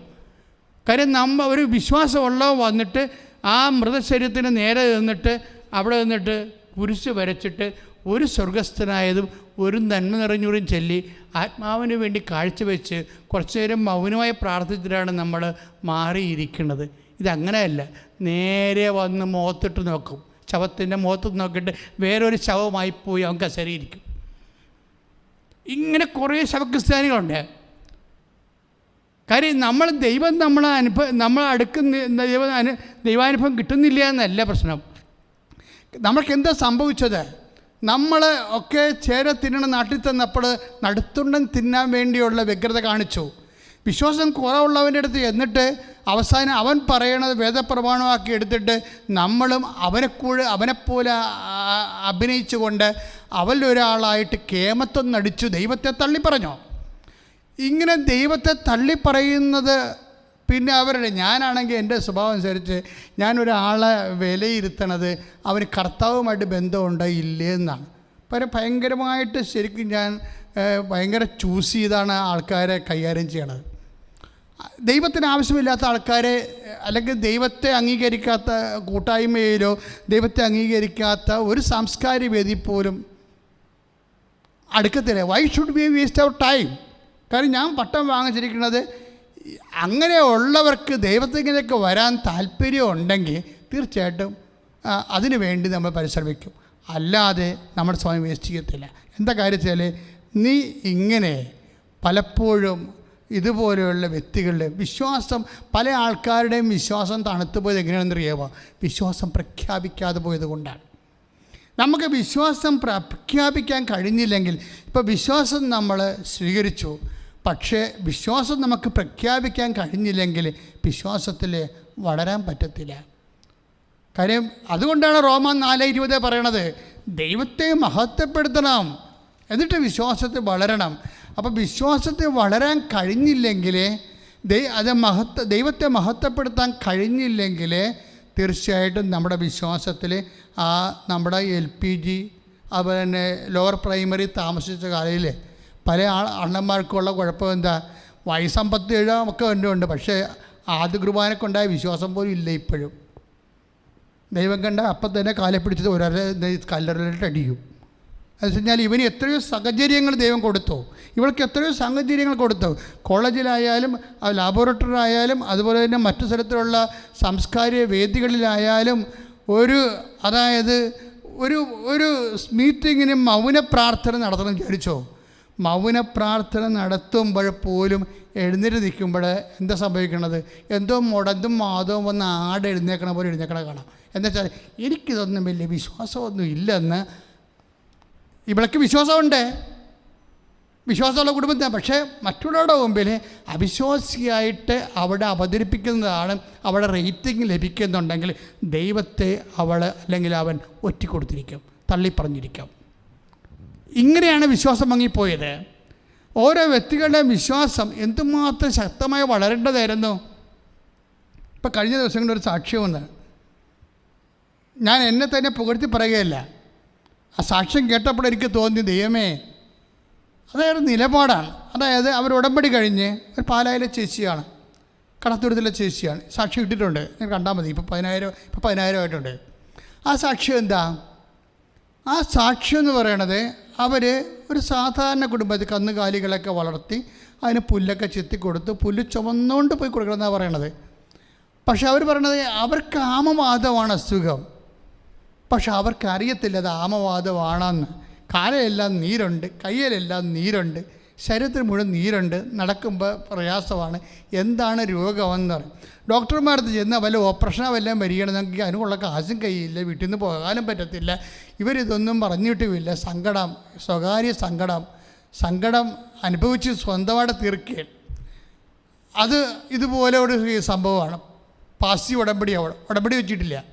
ആളിന് ആമവാദമാണ്, പക്ഷെ ആമവാദമാണെന്ന് പോലും ആളിനെ അറിയത്തില്ല. ത്രശ്യാമ കുര്യൻ എന്നാണ് പേര്. അപ്പോൾ ആമവാദമാണെന്ന് പക്ഷേ ആളിനെ അറിയത്തില്ല. ശരീരം മുഴുവൻ നീരും വെച്ചിട്ടുണ്ട്, അനങ്ങാനും പാടില്ല. അവർ പറയണത് പുല്ല് ചെത്തി ഞാൻ തലയിലൊക്കെ വെച്ചുകൊണ്ടാണ് അച്ഛാ വീട്ടിലോട്ട് വരണത്. കാര്യം വേറെ ആൾക്കാർ നേരത്തെ പുല്ല് ചെത്തുകയാണെങ്കിൽ കിട്ടണ പാലിൻ്റെ കാശ് അവർക്ക് കൂലി കൊടുക്കേണ്ടി വരും. ഇപ്പോൾ ഒരു കാലത്തും നമുക്കറിയാമില്ല, കന്നുകാലികളായാലും ശരി, കാർഷിക പരിപാടിയായാലും ശരി, സ്വന്തമായിട്ട് നമ്മൾ അധ്വാനിക്കാതെ ആളെ നിർത്തി അധ്വാനിച്ചിട്ട് ഒരിക്കലും ഒരു മനുഷ്യന് ലാഭം ഉണ്ടാക്കാൻ പറ്റത്തില്ല. അത് സത്യമായൊരു കാര്യമാണ്. കേരളത്തിൽ കൃഷി നട്ടമെന്ന് പറഞ്ഞാൽ എന്താ? കേരളത്തിൽ കൃഷിക്ക് നട്ടമില്ലാഞ്ഞ് അവനോ വേലെടുക്കണ കാലത്ത് കൃഷിക്ക് ലാഭം ഉണ്ടായിരുന്നു. കാര്യം നമ്മുടെ അധ്വാന ഫലം ലാഭമാണ്. അല്ലാതെ നാട്ടുകാരെ നിർത്തിയിട്ട് അല്ല വേറെ ജോലിക്കാരെ നിർത്തി, ഇപ്പോൾ ബംഗാളിയൊക്കെ നിർത്തിയിട്ട് ആൾക്കാരൊക്കെ വാഴക്കൃഷിയൊക്കെ ചെയ്യണില്ലേ? വാഴക്കൃഷിയൊക്കെ ചെയ്യാൻ പറ്റും. നമുക്ക് ഇലയും അവന് കൊലയുമായിട്ട് പോകുന്നേ ഉള്ളൂ. അതുകൊണ്ട് അവൻ ബംഗാളിൽ പോവുകയും ചെയ്യും. അപ്പോൾ അതൊക്കെ ഒരു പുഴങ്കളിയാണ് ശരിക്കും പറഞ്ഞാൽ. അതായത് ഒന്ന് ശ്രദ്ധിക്കട്ടെ മക്കളെ. യേശുവേ സ്തോത്രം. ശുദ്ധ പരമ ദിവ്യകാരുണ്യത്തിന് അപ്പോൾ നമ്മൾ ഈശോ ഇപ്പം സംസാരിച്ചുകൊണ്ടിരിക്കുന്നത് എല്ലാം ഈ ഒരു ഈ പറഞ്ഞുകൊണ്ടിരിക്കുന്ന സംഭവങ്ങളൊന്നും ഞാനൊന്നും മനസ്സിൽ പോലും ചിന്തിക്കാത്ത കാര്യങ്ങളാണ്. എല്ലാം കർത്താവ് ഓരോരോ അനുഭവങ്ങൾ തന്നിട്ട് ഞാൻ നിങ്ങളോട് പങ്കുവെച്ച് തരികയാണ്. നിങ്ങൾ ശ്രദ്ധിക്കണം എന്താ സംഭവിക്കണം നമ്മുടെ ജീവിതത്തിൽ. ഇപ്പോൾ ഈ ചേച്ചിയുടെ വിഷയം എന്താ? ത്രശ്യാമ കുര്യൻ്റെ വിഷയം. ഞാൻ വീണ്ടും മറ്റേ വിഷയത്തിലോട്ട് വരുന്നുണ്ട്. നമ്മൾ ആദ്യം പറഞ്ഞ സാക്ഷികാരുടേതാണ്, അനിഷ വിൻസെൻ്റ് സാക്ഷിയാണ്. അതിലൊക്കെ വരും തീർച്ചയായിട്ടും. കാര്യം എങ്ങനെ നോക്കിയാലും അവസാനം കർത്താവ് ഒടിച്ച് മടക്കി കൊണ്ടുവന്ന് വണ്ടി സ്റ്റാൻഡേ പിടിക്കണേ കാണാം. ഞാൻ മറന്നുപോയാലും ഈശോ അത് തിരിച്ചു കൊണ്ടുവരും. അപ്പോൾ നിങ്ങൾ ശ്രദ്ധിക്കേണ്ട കാര്യം, ഇപ്പോൾ ഈ ത്രശ്യാമ വിൻസെൻ്റിൻ്റെ സാക്ഷ്യം എന്താണ്, അല്ല കുര്യൻ്റെ സാക്ഷ്യം എന്താണ്? അവർക്ക് ആമവാദമാണെന്ന് അവർക്ക് അറിയത്തില്ല. അവർക്ക് നീര് കെട്ടി കിടക്കുന്ന ശരീരം മുഴുവനും, പക്ഷേ നടക്കാനും അതിൻ്റെ ബുദ്ധിമുട്ടെല്ലാം ഉണ്ട്. പക്ഷേ ഇതിങ്ങനെ ഇത് ഒരു ആശുപത്രിയിൽ പോയാൽ ഓപ്പറേഷൻ വരുക, അതിന് മുടക്കാൻ ഇല്ലല്ലോ, അവിടെ പോയി കൂടെ നിൽക്കാൻ ആരും ഇല്ലല്ലോ, അങ്ങനെ പല പല പ്രശ്നങ്ങളാണ്. പക്ഷേ ഇവരിത് ഉടമ്പടി പോലും വെച്ചില്ല. എന്തുകൊണ്ടാണെന്ന് നമുക്കറിയത്തില്ല. അച്ഛൻ മുമ്പ് പറഞ്ഞത് കേസാവും. എന്തൊക്കെയാണ്? കർത്താവ് ഇത് ചെയ്യുക. നമ്മളുടെ ഉള്ളിലൊക്കെ ദൈവം എന്ന് പറയുന്നത് ഗോഡ് ഓഫ് സ്മോൾ തിങ്സാണ്. എന്താ കാര്യം? നമ്മുടെ വിശ്വാസം, ലിറ്റിൽ ഫെയ്ത്താണ്. കർത്താവ് അപ്പോസ്തലന്മാരോട് ഇടയ്ക്ക് പറയാറുള്ള വാക്കാണ്, ഓ മാൻ ഓഫ് ലിറ്റിൽ ഫെയ്ത്ത്, അല്പവിശ്വാസികളെ. ഇപ്പോൾ 4:35 നമ്മൾ വായിക്കുമ്പോഴേ നിങ്ങൾ എന്തിന് സംശയിച്ചു? കാരണം സംശയം കൂടെ ഉള്ള വിശ്വാസമാണ് ലിറ്റിൽ ഫെയ്ത്ത് എന്ന് പറയുന്നത്. ഷോർട്ട് ഫെയ്ത്ത്, ചെറിയ ഫെയ്ത്ത്. കാര്യം എന്താണ്? അതിനകത്ത് കുറച്ച് വെള്ളവും കുറച്ച് പാലുമായിരിക്കും. എന്നുവെച്ചാൽ 1/4% പാലും 3/4% വെള്ളവും. അതാണ് ലിറ്റിൽ ഫെയ്ത്ത് എന്ന് പറയുന്നത്. സംശയത്തിൻ്റെ വെള്ളമുണ്ട് അതിൻ്റെ അകത്ത്. ഇതെങ്ങനെ വന്നതാ? ഇത് എങ്ങനെയാണ് ഈ സംശയത്തിൻ്റെ വെള്ളം കയറിയത് വിശ്വാസത്തിൽ? കാലാകാലങ്ങളായിട്ട് വന്ന കൈകാര്യത്തിൻ്റെ കുഴപ്പങ്ങളാണ്. Occasional faith ഉണ്ടായിട്ടാണ്. എന്തെങ്കിലും വിഷയങ്ങളുണ്ടാകുമ്പോൾ മാത്രം ദൈവത്തിൽ ഇടപെടുകയും പിന്നെയുള്ള കാര്യങ്ങളെല്ലാം സൈലൻ്റായിട്ട് സാധാരണ പോലെ ജീവിക്കുകയും ചെയ്യുമ്പോഴാണ് ഈ വെള്ളം കയറണത്. വിശ്വാസത്തിൽ വെള്ളം കയറണം എപ്പോഴാണെന്നാണ് ഈ പരിശുദ്ധാത്മാവ് നിന്നോട് പറയുന്നത്. കാര്യം ഒരു കുപ്പി പാലുണ്ടെങ്കിൽ 1/4 കുപ്പി പാലും 3/4 കുപ്പി വെള്ളവുമായിട്ട് മാറും. ഇത് പാലും വെള്ളമായിട്ട് മാറണത്. അതിന് ഈശോ പറഞ്ഞത് എന്താണ്? ഓ മാൻ ഓഫ് ലിറ്റിൽ ഫെയ്ത്ത്. ഇപ്പോൾ കർത്താവ് 4:35 മർക്കോസിൻ്റെ സുവിശേഷത്തിൽ കൊടുങ്കാറ്റിനെ ശാന്തമാക്കുമ്പോൾ കർത്താവേ വി ആർ പെരിഷിങ്. പത്രോസ് എന്താ പറയണത്? യേശുവിൻ്റെ കൂടെ കഴിയുന്ന മനുഷ്യർ പറയണത് എന്താണ്? വി ആർ പെരിഷിങ് എന്നുവെച്ചാൽ ഞങ്ങൾ നശിക്കാൻ പോകുന്നുവെന്നാണ്. അപ്പോൾ കർത്താവിൻ്റെ കൂടെ ഉള്ളപ്പോൾ ആൾക്കാരെങ്ങനെ നശിക്കണത്? അതിന് ഈശോ തിരിച്ച് പറഞ്ഞ കാര്യം എന്താണ്? ഓ മാൻ ഓഫ് ലിറ്റിൽ ഫെയ്ത്ത്, അല്പവിശ്വാസികളെ, നിങ്ങൾ സംശയിച്ചത് എന്തിന്? അപ്പം സംശയിച്ച ആ സംശയമാണ് വെള്ളം, വിശ്വാസവും സംശയവും. അപ്പം വിശ്വാസത്തിൻ്റെ സംശയങ്ങൾ എന്തുമാത്രം കുറഞ്ഞ് വരുന്നു. O woman, your faith is great എന്ന് പറഞ്ഞില്ലേ? ആരോട് പറഞ്ഞതാ? രക്തസ്രാവ രോഗിയോട് പറഞ്ഞതാണ്. എന്താ കാര്യം? അവൾ പുറകിലൂടെ വന്ന് കർത്താവിൻ്റെ വസ്ത്രാഞ്ചലത്തിൽ തൊട്ടാൽ, വസ്ത്രാഞ്ചലത്തിലെങ്കിലും തൊട്ടാൽ, ബോഡി തൊടേണ്ട കാര്യമില്ല, വസ്ത്രാഞ്ചലത്തിലെങ്കിലും തൊട്ടാൽ താൻ സൗഖ്യമായിരിക്കുമെന്ന് അവൾ ഉള്ളിൽ വിചാരിച്ചു. ഈ ഉള്ളിൽ വിചാരിപ്പ് കൊണ്ട് വിശ്വാസം ഉണ്ടാകും, സംശയം ഉണ്ടാകും. ചില ആൾക്കാർ ഉള്ളിൽ വിചാരിക്കും, എന്ത് വിചാരിക്കും? ഓ ദൈവം ഇത് ചെയ്യുമോ, ഇത് പറയണോ എന്ന്. അതും ഒരു ഉള്ളിൽ വിചാരിപ്പാണ്. എന്നുവെച്ചാൽ വിശ്വാസവും ഒരു ഉള്ളിൽ വിചാരിപ്പാണ്, സംശയവും ഒരു ഉള്ളിൽ വിചാരിപ്പാണ്. നിനക്ക് ഏതാണ് കൂടുതൽ, ഏതാണ് കുറവെന്ന് ചിന്തിച്ചാൽ മതി. വിശ്വാസം ഒരു ഉള്ളിൽ വിചാരിപ്പാണ്. ഇനി എന്തുമാത്രം സംശയമുണ്ട്, എന്തുമാത്രം വിശ്വാസമുണ്ട്. ഇപ്പം തന്നെ നമ്മൾ ആദ്യം പറഞ്ഞത് ആരാണ്? നിഷ വിൻസെൻ്റ്. അവരുടെ സംഭവം എന്താണ്? അവരുടെ പെട്ടെന്ന് അവിടെ അലർജിയുള്ള കൈ, 6 വയസ്സ് മുതൽ അലർജിയുള്ള കൈ, കൃപാസന യൂട്യൂബ് ചാനലിൽ ആരാധനയൊക്കെ കാണിച്ചപ്പോഴേ കർത്താവിൻ്റെ തിരുസന്നിധിയിൽ കാണിച്ച്, കർത്താവ് ഇപ്പോഴേ അലർജി രോഗികളെ സുഖപ്പെടുത്തുന്ന സമയമാണല്ലോ, എൻ്റെ കയ്യെ സുഖപ്പെടുത്തണമേ എന്ന് കാണിച്ചു കഴിഞ്ഞപ്പോൾ എന്നാ പറ്റിയത്? പിറ്റേ ദിവസം സാധനം മുമ്പത്തേക്കാളും പഴുത്ത് വികൃതമായി. അപ്പോൾ അവർക്ക് മനസ്സിലായി, ഞാനിങ്ങനെ കാണിച്ചെങ്കിലും പകുതി വിശ്വാസവും പകുതി സംശയമായിട്ടാണ് കാണിക്കുന്നത്. ഇത് തന്നെയാണ് പ്രാർത്ഥനയ്ക്ക് വരുന്നൊരു കുഴപ്പം. പല ആൾക്കാരും പ്രാർത്ഥിക്കുമ്പോൾ പകുതി വിശ്വാസവും പകുതി സംശയവുമായിട്ടാണ് കാണിക്കുന്നത്.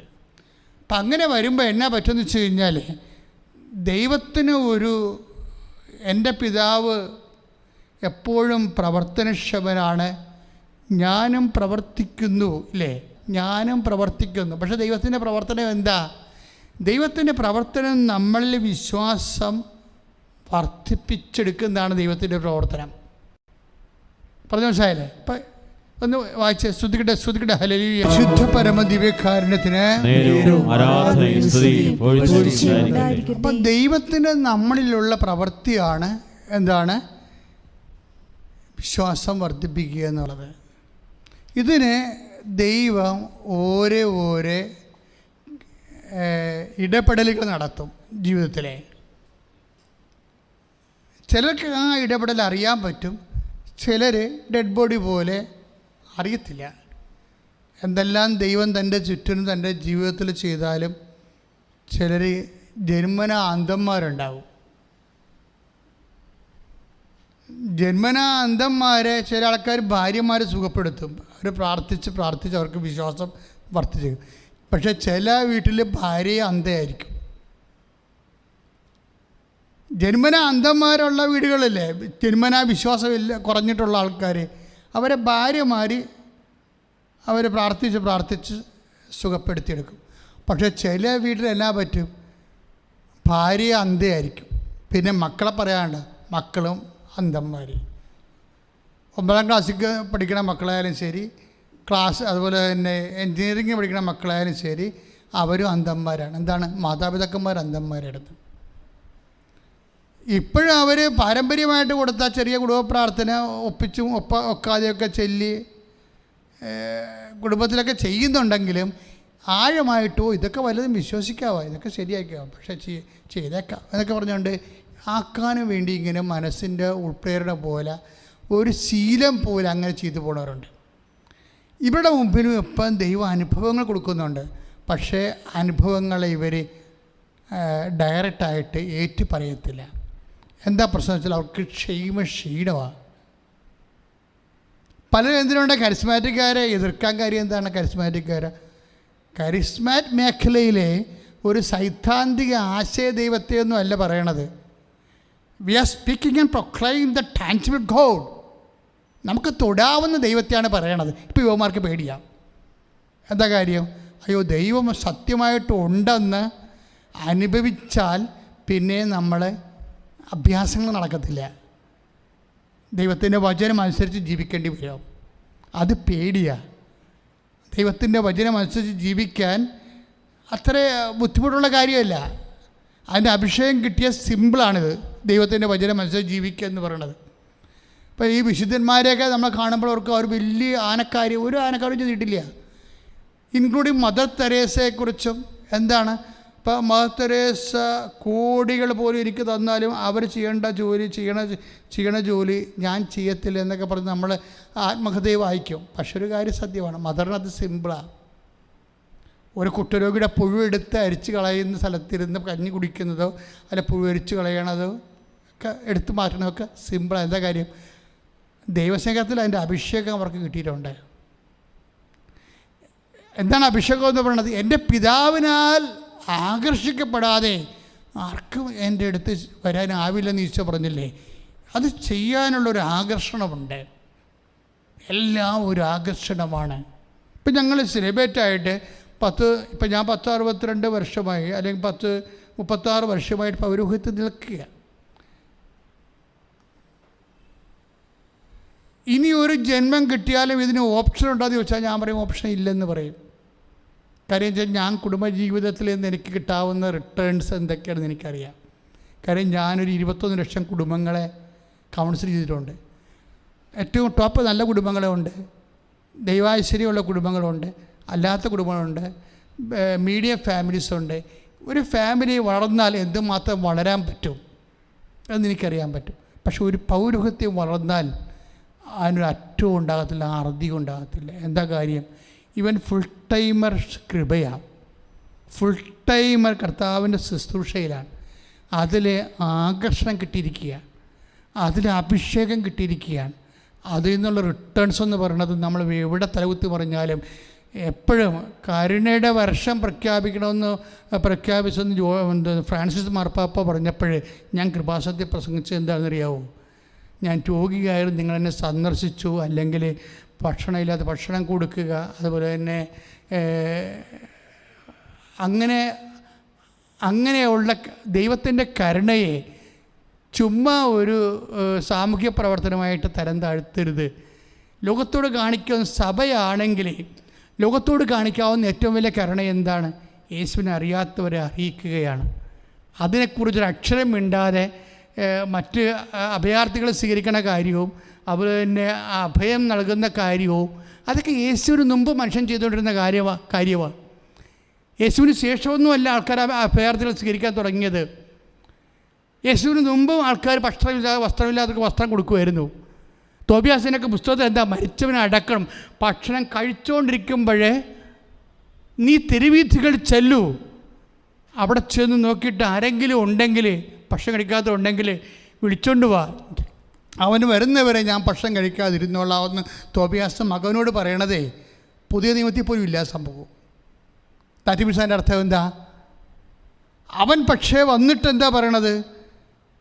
ഒരു ശവം കണ്ടെന്നാ പറയണത്. അപ്പോൾ തോബിയാസ് കൈ കഴുകിയിട്ട് ഭക്ഷണം കഴിക്കാതെ എഴുന്നേറ്റിട്ട് പോയി ആ ശവം മാറ്റി വെച്ചും അവിടെ ഇരുന്ന് സന്ധ്യാവോളം സാപത്ത് കഴിഞ്ഞിട്ട് അടക്കിയിട്ടാണ് തിരിച്ചു വന്ന് ഭക്ഷണം കഴിക്കണത്. അത്രയും തീഷ്ണമായിട്ട് പുതിയ നിയമത്തിലില്ല. അതിൻ്റെ അർത്ഥം എന്താണ് നമ്മൾ മനസ്സിലാക്കേണ്ടത്? യേശുവിന് മുമ്പേ ഇവിടെ മനുഷ്യത്തിൻ്റെ മാനവികതയോടുകൂടി ജീവിക്കുന്ന, ശവത്തോടും ജീവിച്ചിരിക്കുന്നവരോടും ഒരേ ബഹുമാനം കാണിക്കുന്ന ഒരു സമൂഹം, യഹൂദ സമൂഹം നിലനിന്നിരുന്നു എന്നുള്ള ആ സമൂഹത്തിൻ്റെ മൂല്യത്തെ വർദ്ധിപ്പിക്കാൻ വേണ്ടി പുതിയ നിയമത്തിന് കഴിഞ്ഞിട്ടുണ്ടോ എന്ന് ചോദിച്ചു കഴിഞ്ഞാൽ പുതിയ നിയമത്തിലെ ശത്രുസ്നേഹത്തിന് കഴിഞ്ഞിട്ടുണ്ടെന്ന് വേണേൽ പറയാം. കർത്താവ് പറഞ്ഞതാണ്, നീ നിൻ്റെ ശത്രുക്കളെ സ്നേഹിക്കുക, നിൻ്റെ അയൽവാസികളെ സ്നേഹിക്കുക. അത് യഹൂദനില്ലാത്തൊരു കുറവാണ്. അതിൽ നിന്ന് ഉയർത്തിയപ്പോൾ മാനവരാശി തന്നെ ഒപ്പം ഉയർന്നു പോയി. മാനവികത, അതാണ് ക്രിസ്ത്യാനിറ്റി എന്ന് പറയുന്നത്. മാനവിക ഉത്തുംഗമായ മഹത്വപൂർണമായ മാനവികതയുടെ അവസാന വാക്കാണ്. പക്ഷെ അത് അങ്ങനെ പറയുമ്പോഴും ആ മാനവികതയ്ക്ക് വേണ്ടി കരുണ കാണിക്കുമ്പോഴും ആ കരുണയ്ക്കൊരു പരിമിതിയുണ്ട്. എന്താ കാരണം? യേശുക്രിസ്തുവിനെ അറിയിക്കുകയാണ് സഭയുടെ ഒന്നാമത്തെ ഉത്തരവാദിത്വം. അത് യേശുവിൻ്റെ വചനങ്ങളിൽ ലഭിക്കുന്ന കുറച്ച് വചനങ്ങളെ, ഇതുപോലെയുള്ള വചനങ്ങളെ ഗുഡ് സാമറിറ്റൻ എക്സാമ്പിൾ അനുസരിച്ചുകൊണ്ട് മറ്റുള്ളവർക്ക് ഉപകാരങ്ങളും വഴി വ്രണപ്പെട്ട് കിടക്കുന്നവർ താങ്ങിയെടുക്കുകയും ചെയ്യുന്ന കാര്യങ്ങൾ മാത്രമല്ല, ആ ഗുഡ് സാമറിറ്റൻ്റെ വ്യക്തിക്ക് ശരീരം മാത്രമല്ല ഉള്ളത്, അവനൊരു ആത്മാവുണ്ട്. അത് ദൈവത്തിന് വേണ്ടി ദൈവം സൃഷ്ടിച്ചതാണ്. വിശുദ്ധ അഗസ്തീനോസ് പറഞ്ഞതുപോലെ, ദൈവമേ, അങ്ങ് ഞങ്ങളെ നിനക്ക് വേണ്ടി സൃഷ്ടിച്ചു, നിന്നിലെത്തുന്നവരെ ഞാൻ എൻ്റെ ആത്മാവ് എന്തുമാത്രം അസ്വസ്ഥമാകുന്നു. അതാണ് പാട്രിക്സ് ആയിട്ടുള്ള സഭാപിതാക്കന്മാരുടെ ആത്മനൊമ്പരങ്ങൾ. സഭാപിതാക്കന്മാരുടെ ആത്മനൊമ്പരങ്ങൾ ശരീരത്തെക്കുറിച്ചുള്ള വ്യാപരാധി അല്ലായിരുന്നു. സഭാപിതാക്കന്മാരുടെ ആത്മനൊമ്പരങ്ങൾ കർത്താവിൻ്റെ വിശുദ്ധമായ രക്തത്താൽ വീണ്ടെടുക്കപ്പെട്ട മനുഷ്യൻ്റെ ആത്മാവിനെക്കുറിച്ചായിരുന്നു. ഗുഡ് സമരിറ്റനെക്കുറിച്ച് പ്രഖ്യാപിക്കുമ്പോൾ ഗുഡ് സമരിറ്റൻ്റെ ആത്മാവിനെക്കുറിച്ച് വ്യവരാധി കൊള്ളുന്ന ഒരു സഭയുടെ കാലികമായ ബാധ്യതയെക്കുറിച്ച് കരുണയുടെ വർഷത്തിൽ പോലും സഭ പറഞ്ഞിട്ടില്ല എന്നുണ്ടെങ്കിൽ സംതിങ് റോങ് സംവെയർ എൽസ്. അത് അന്നും ഞാൻ പറയും, ഇന്നും ഞാൻ പറയും. സഭയുടെ ആദ്യത്തെ പ്രവർത്തനങ്ങൾ എന്താണ്?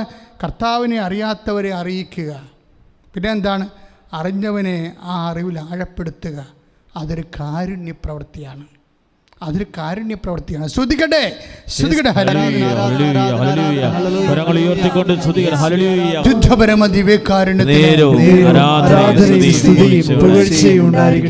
ഇപ്പോഴെന്താണ് ഈ നിഷ വിൻസന് സംഭവിച്ചിരിക്കുന്നത്?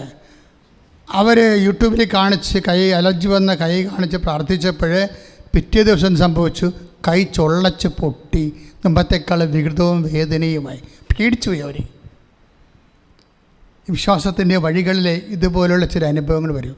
അപ്പോൾ അവർ തന്നെത്താൻ ആത്മകഥം പോലെ പറയണം, ദൈവമേ, കർത്താവിനെ പരീക്ഷിക്കേണ്ടായിരുന്ന, വെറുതെ അലർജി ആ വല്ലോടത്ത് ഇരുന്നാൽ മതി, പണ്ടത്തെ പോലെ ഞാൻ കണ്ടു വന്നാൽ മതിയായിരുന്നു. എന്താ, ദൈവം പോലെ ഇത് ആറാമത്തെ വയസ്സ് വന്ന അലർജിയാണ്, ഇനിയിപ്പോൾ ഇത് ദൈവം പോലും ഇത് എടുക്കത്ത് ഔട്ട് ഓഫ് ഡേറ്റ് ആയിട്ടുള്ള ചില പ്രശ്നങ്ങൾ നമ്മൾ തന്നെ വിഷയത്തെ ഔട്ട് ഓഫ് ഡേറ്റ് ആയിട്ട് ദൈവത്തിരുസേനയിൽ വെക്കാത്തതിൻ്റെ കാരണം നമുക്ക് അത് വെക്കാനുള്ള വിശ്വാസമില്ലാത്തത് കൊണ്ടാണ്.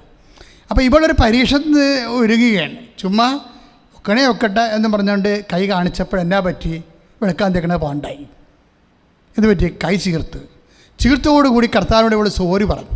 കർത്താവെ, ഞാനങ്ങ് എൻ്റെ വിശ്വാസത്തെ ഞാൻ അങ്ങയുടെ തിരുസന്നിധിയിൽ പരീക്ഷിച്ചിട്ടുണ്ടെങ്കിൽ എന്നോട് മാപ്പ് തരണം, എനിക്ക് പഴയതുപോലെ ആയാൽ മതി. എന്താ, അലർജിയെങ്കിൽ അലർജി, 6 വയസ്സുള്ള അലർജിയെങ്കിൽ അലർജി, അതുപോലെ ആയാൽ മതി. ഇതെന്ന് പറഞ്ഞപ്പോൾ ചീർത്ത് കൈ മറ്റു നാട്ടുകാരെ കാണിക്കാൻ പറ്റാത്ത അവസ്ഥയിൽ എനിക്ക് പഴയ അവസ്ഥയെ വന്നാൽ മതിയെന്ന്. എന്ന് വെച്ച് കഴിഞ്ഞാൽ 6 വയസ്സ് മുതൽ അലർജി ഉണ്ടല്ല, ആ കുരുവൊക്കെ കൊമ്പി നിൽക്കുന്ന അവസ്ഥ, അതിലേക്ക് വന്നാൽ മതി എന്നാണ് മനസ്സുകൊണ്ട് അവർ ഓർക്കുന്നത്. ദാറ്റ് മീൻസ് എന്താണ്? She is ready to accept the old cross. പഴയ കുരിശ് അക്സെപ്റ്റ് ചെയ്യാൻ തയ്യാറാണ്. എന്തിനാണ്? ആർക്ക് വേണ്ടിയാണ്? ഒന്നിനും വേണ്ടിയല്ല. ഇങ്ങനെ ഒന്നിനും വേണ്ടിയല്ലാതെ, ആർക്കും വേണ്ടിയല്ലാതെ, ഉടമസ്ഥനില്ലാത്ത എന്തുമാത്രം സഫറിങ്സാണ് മനുഷ്യൻ അനുഭവിക്കുന്നത്. ഇതെങ്ങനെ കൺവേർട്ട് ചെയ്യാമെന്ന് ചിന്തിക്കണം. കാര്യം ആ വിഷയം ഞാൻ ഉടമ്പടി വെച്ചില്ല എന്നൊക്കെ ചില ആൾക്കാർ പറയണില്ലേ. അതിൻ്റെ അർത്ഥം എന്താണ്? ഇപ്പോൾ ചേച്ചിയുടെ നമ്മൾ ത്രേസ്യാമ്മക്കുര്യൻ കടത്തുരുത്തില്ലേ, എന്താ സംഭവിച്ചിരിക്കണത്? അവർ ഇവിടെ ഉടമ്പടി ചെയ്തപ്പോൾ പുതുക്കിയപ്പോൾ അവരോട് ആരോ പറഞ്ഞ് പുതുക്കിയ ആൾക്കാർ അച്ഛൻ കാണുന്നുണ്ടെന്ന് പറഞ്ഞ് ഇതൊക്കെ ഇവരുടെ മനസ്സിൽ ഇതൊക്കെ പോകുന്ന കാര്യം, ചിന്തിക്കുന്ന കാര്യം അറിയത്തില്ല. അവരെല്ലാവരും കൂടി വന്ന് കണ്ട് എല്ലാവരെയും പ്രാർത്ഥിക്കണ പോലെ അവരുടെ കാര്യം പറഞ്ഞപ്പോൾ ഞാൻ അവരെ പ്രാർത്ഥിച്ചു. പക്ഷെ അവർ സാക്ഷ്യം എന്താ പറഞ്ഞിരിക്കണമെന്നറിയാവോ? ഈ ആമവാദം ഇങ്ങനെ വീർത്തിക്കണ, ശരീരം മുഴുവൻ വീർത്തി കെട്ടിയിരിക്കുന്ന ബോഡിയില്ലേ, ഉപ്പ് മാങ്ങാ പോലെ ഒട്ടിപ്പോയെന്നാ. അതാ അവരുടെ വാക്യ വൈന്ന് വന്നിരിക്കുന്നത്, ഉപ്പ് മാങ്ങാ പോലെ ഒട്ടിപ്പോയെന്നാ.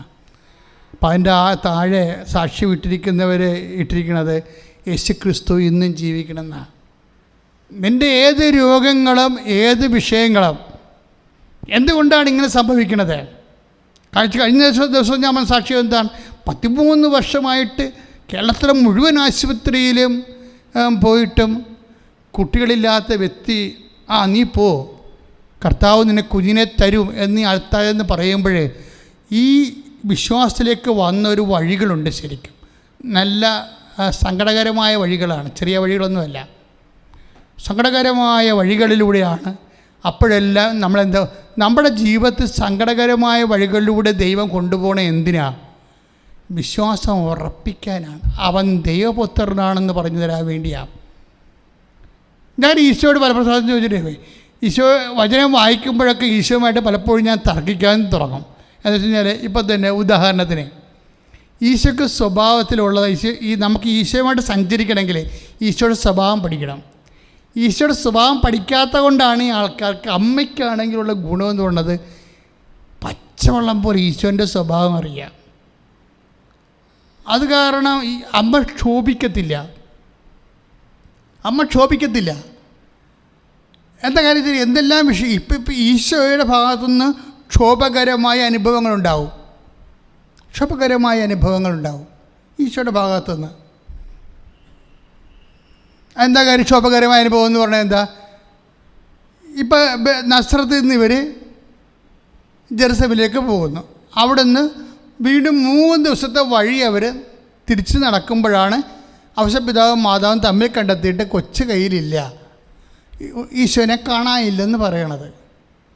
അപ്പോൾ അവർക്ക് കഴിഞ്ഞ ആഴ്ച ഞാൻ പറഞ്ഞ പോലെ ഭയങ്കര സംഭ്രമം എന്നിട്ട് പേടി എന്താണെന്ന് വെച്ച് കഴിഞ്ഞാൽ, പണ്ടേ ഔസേപ്പിതാവിന് പേടിയുണ്ട്. മത്തായി ശ്ലീഹായുടെ സുവിശേഷം 2:22 ആ പേടി. അർക്കലാവോസാണ് ഭരിക്കണമെന്ന് കേട്ടപ്പോൾ അങ്ങോട്ട് പോകാൻ അദ്ദേഹത്തിന് പേടിയായിരുന്നെന്ന്. അർക്കലാവോസ് ആരാണ്? ഹെരോദിൻ്റെ മകൻ. ഈ അർക്കലാവോസ് തന്നെയാണ് കൊല്ലണ ആൾ തന്നെ. അപ്പൻ്റെ അതേ സ്വഭാവക്കാരനാണ്. യോഹന്നാൻ മാന്താനെ കൊന്നത് അർക്കലാവോസാണ്. നമ്മുടെ സ്നാപക യോഹന്നാൻ്റെ തല വെട്ടിക്കൊണ്ടുവരാൻ പറഞ്ഞത് ആരാണ്? ഈ അർക്കലാവോസാണ്. അർക്കലാവോസിൻ്റെ കാലത്താണ് കർത്താവ് ജൂദയായാലും ഗലീലിലും ജോലി ചെയ്യണത്. അങ്ങനെയുള്ള അപകടകരമായ ത്രട്ടണിങ്ങുള്ള ഒരു ടൈം തന്നെയാണ്. അപ്പോൾ അതുകൊണ്ടാണ് ഔസേപ്പിതാവ് എൻ്റെ മകന് എന്ന് പറഞ്ഞുകൊണ്ട് അമ്മ പറയത്തില്ലേ 2:48 ഞാനും നിൻ്റെ പിതാവും കൂടി ഉത്കണ്ഠയോടുകൂടി നിന്നെ അന്വേഷിക്കുകയായിരുന്നു എന്ന് പറയുമ്പോഴേ എത്ര ദിവസത്തെ വഴി കഴിഞ്ഞിട്ടാണ്. ഞാനത് കണക്കൂട്ടി നോക്കി. വാക്കബിൾ ഡിസ്റ്റൻസ് ജെറുസലേമിൽ നിന്ന് നസ്രത്ത് വരെ അന്നത്തെ കാലത്തെ വാക്കബിൾ ഡിസ്റ്റൻസ്, ഒരു ദിവസം ഒരു വ്യക്തിക്ക് നടക്കാവുന്ന ദൂരം 19 കിലോമീറ്റർ. 3 ദിവസം എന്ന് പറയുമ്പോൾ 57 കിലോമീറ്റർ. ദാറ്റ് മീൻസ് ഒന്ന് ചിന്തിച്ച് നോക്കി, ഈ മരപ്പണിക്കാരനും ഹൗസ് വൈഫും കൂടി നടക്കുകയാണ് 57 കിലോമീറ്റർ. എവിടെ നിന്നാണ്?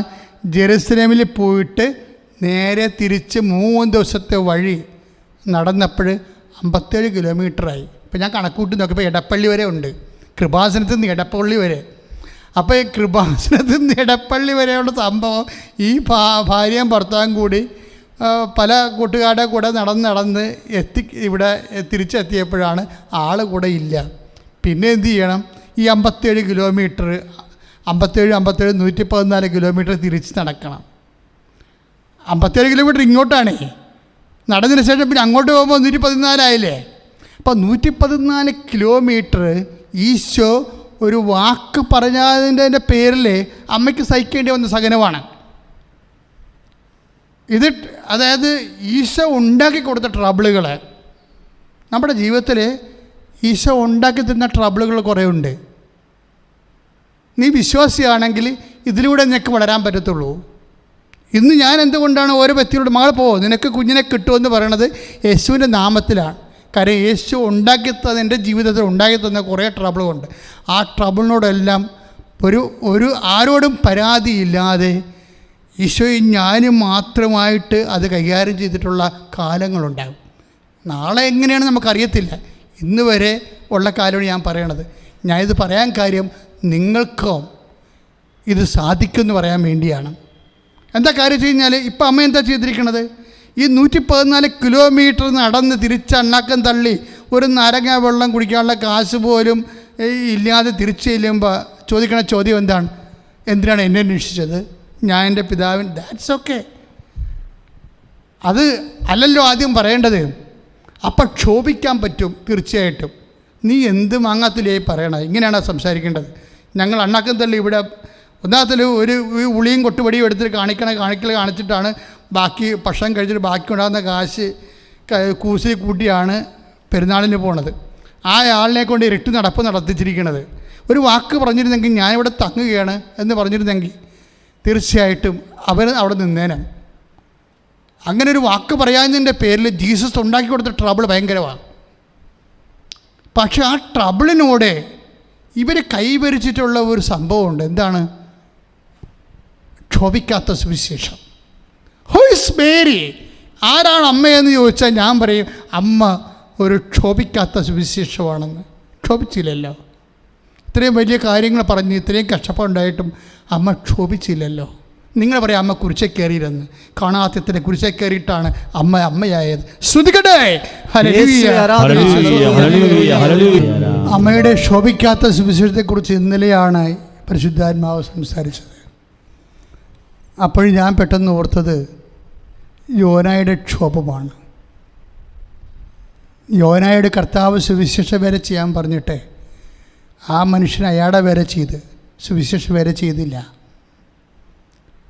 അവസാനം അയാളെ തിമിംഗലം വിഴുങ്ങി അയാളെ വീണ്ടും സുവിശേഷത്തിലേക്ക് തന്നെ തിരിച്ചു കൊണ്ടുവന്ന് അപ്പോഴവിടെ കിടന്നുറങ്ങുമ്പോൾ അയാൾക്ക് ഒരു ചൂരച്ചെടി ദൈവം മുളപ്പിച്ചു കൊടുത്തു തണലിന് വേണ്ടി.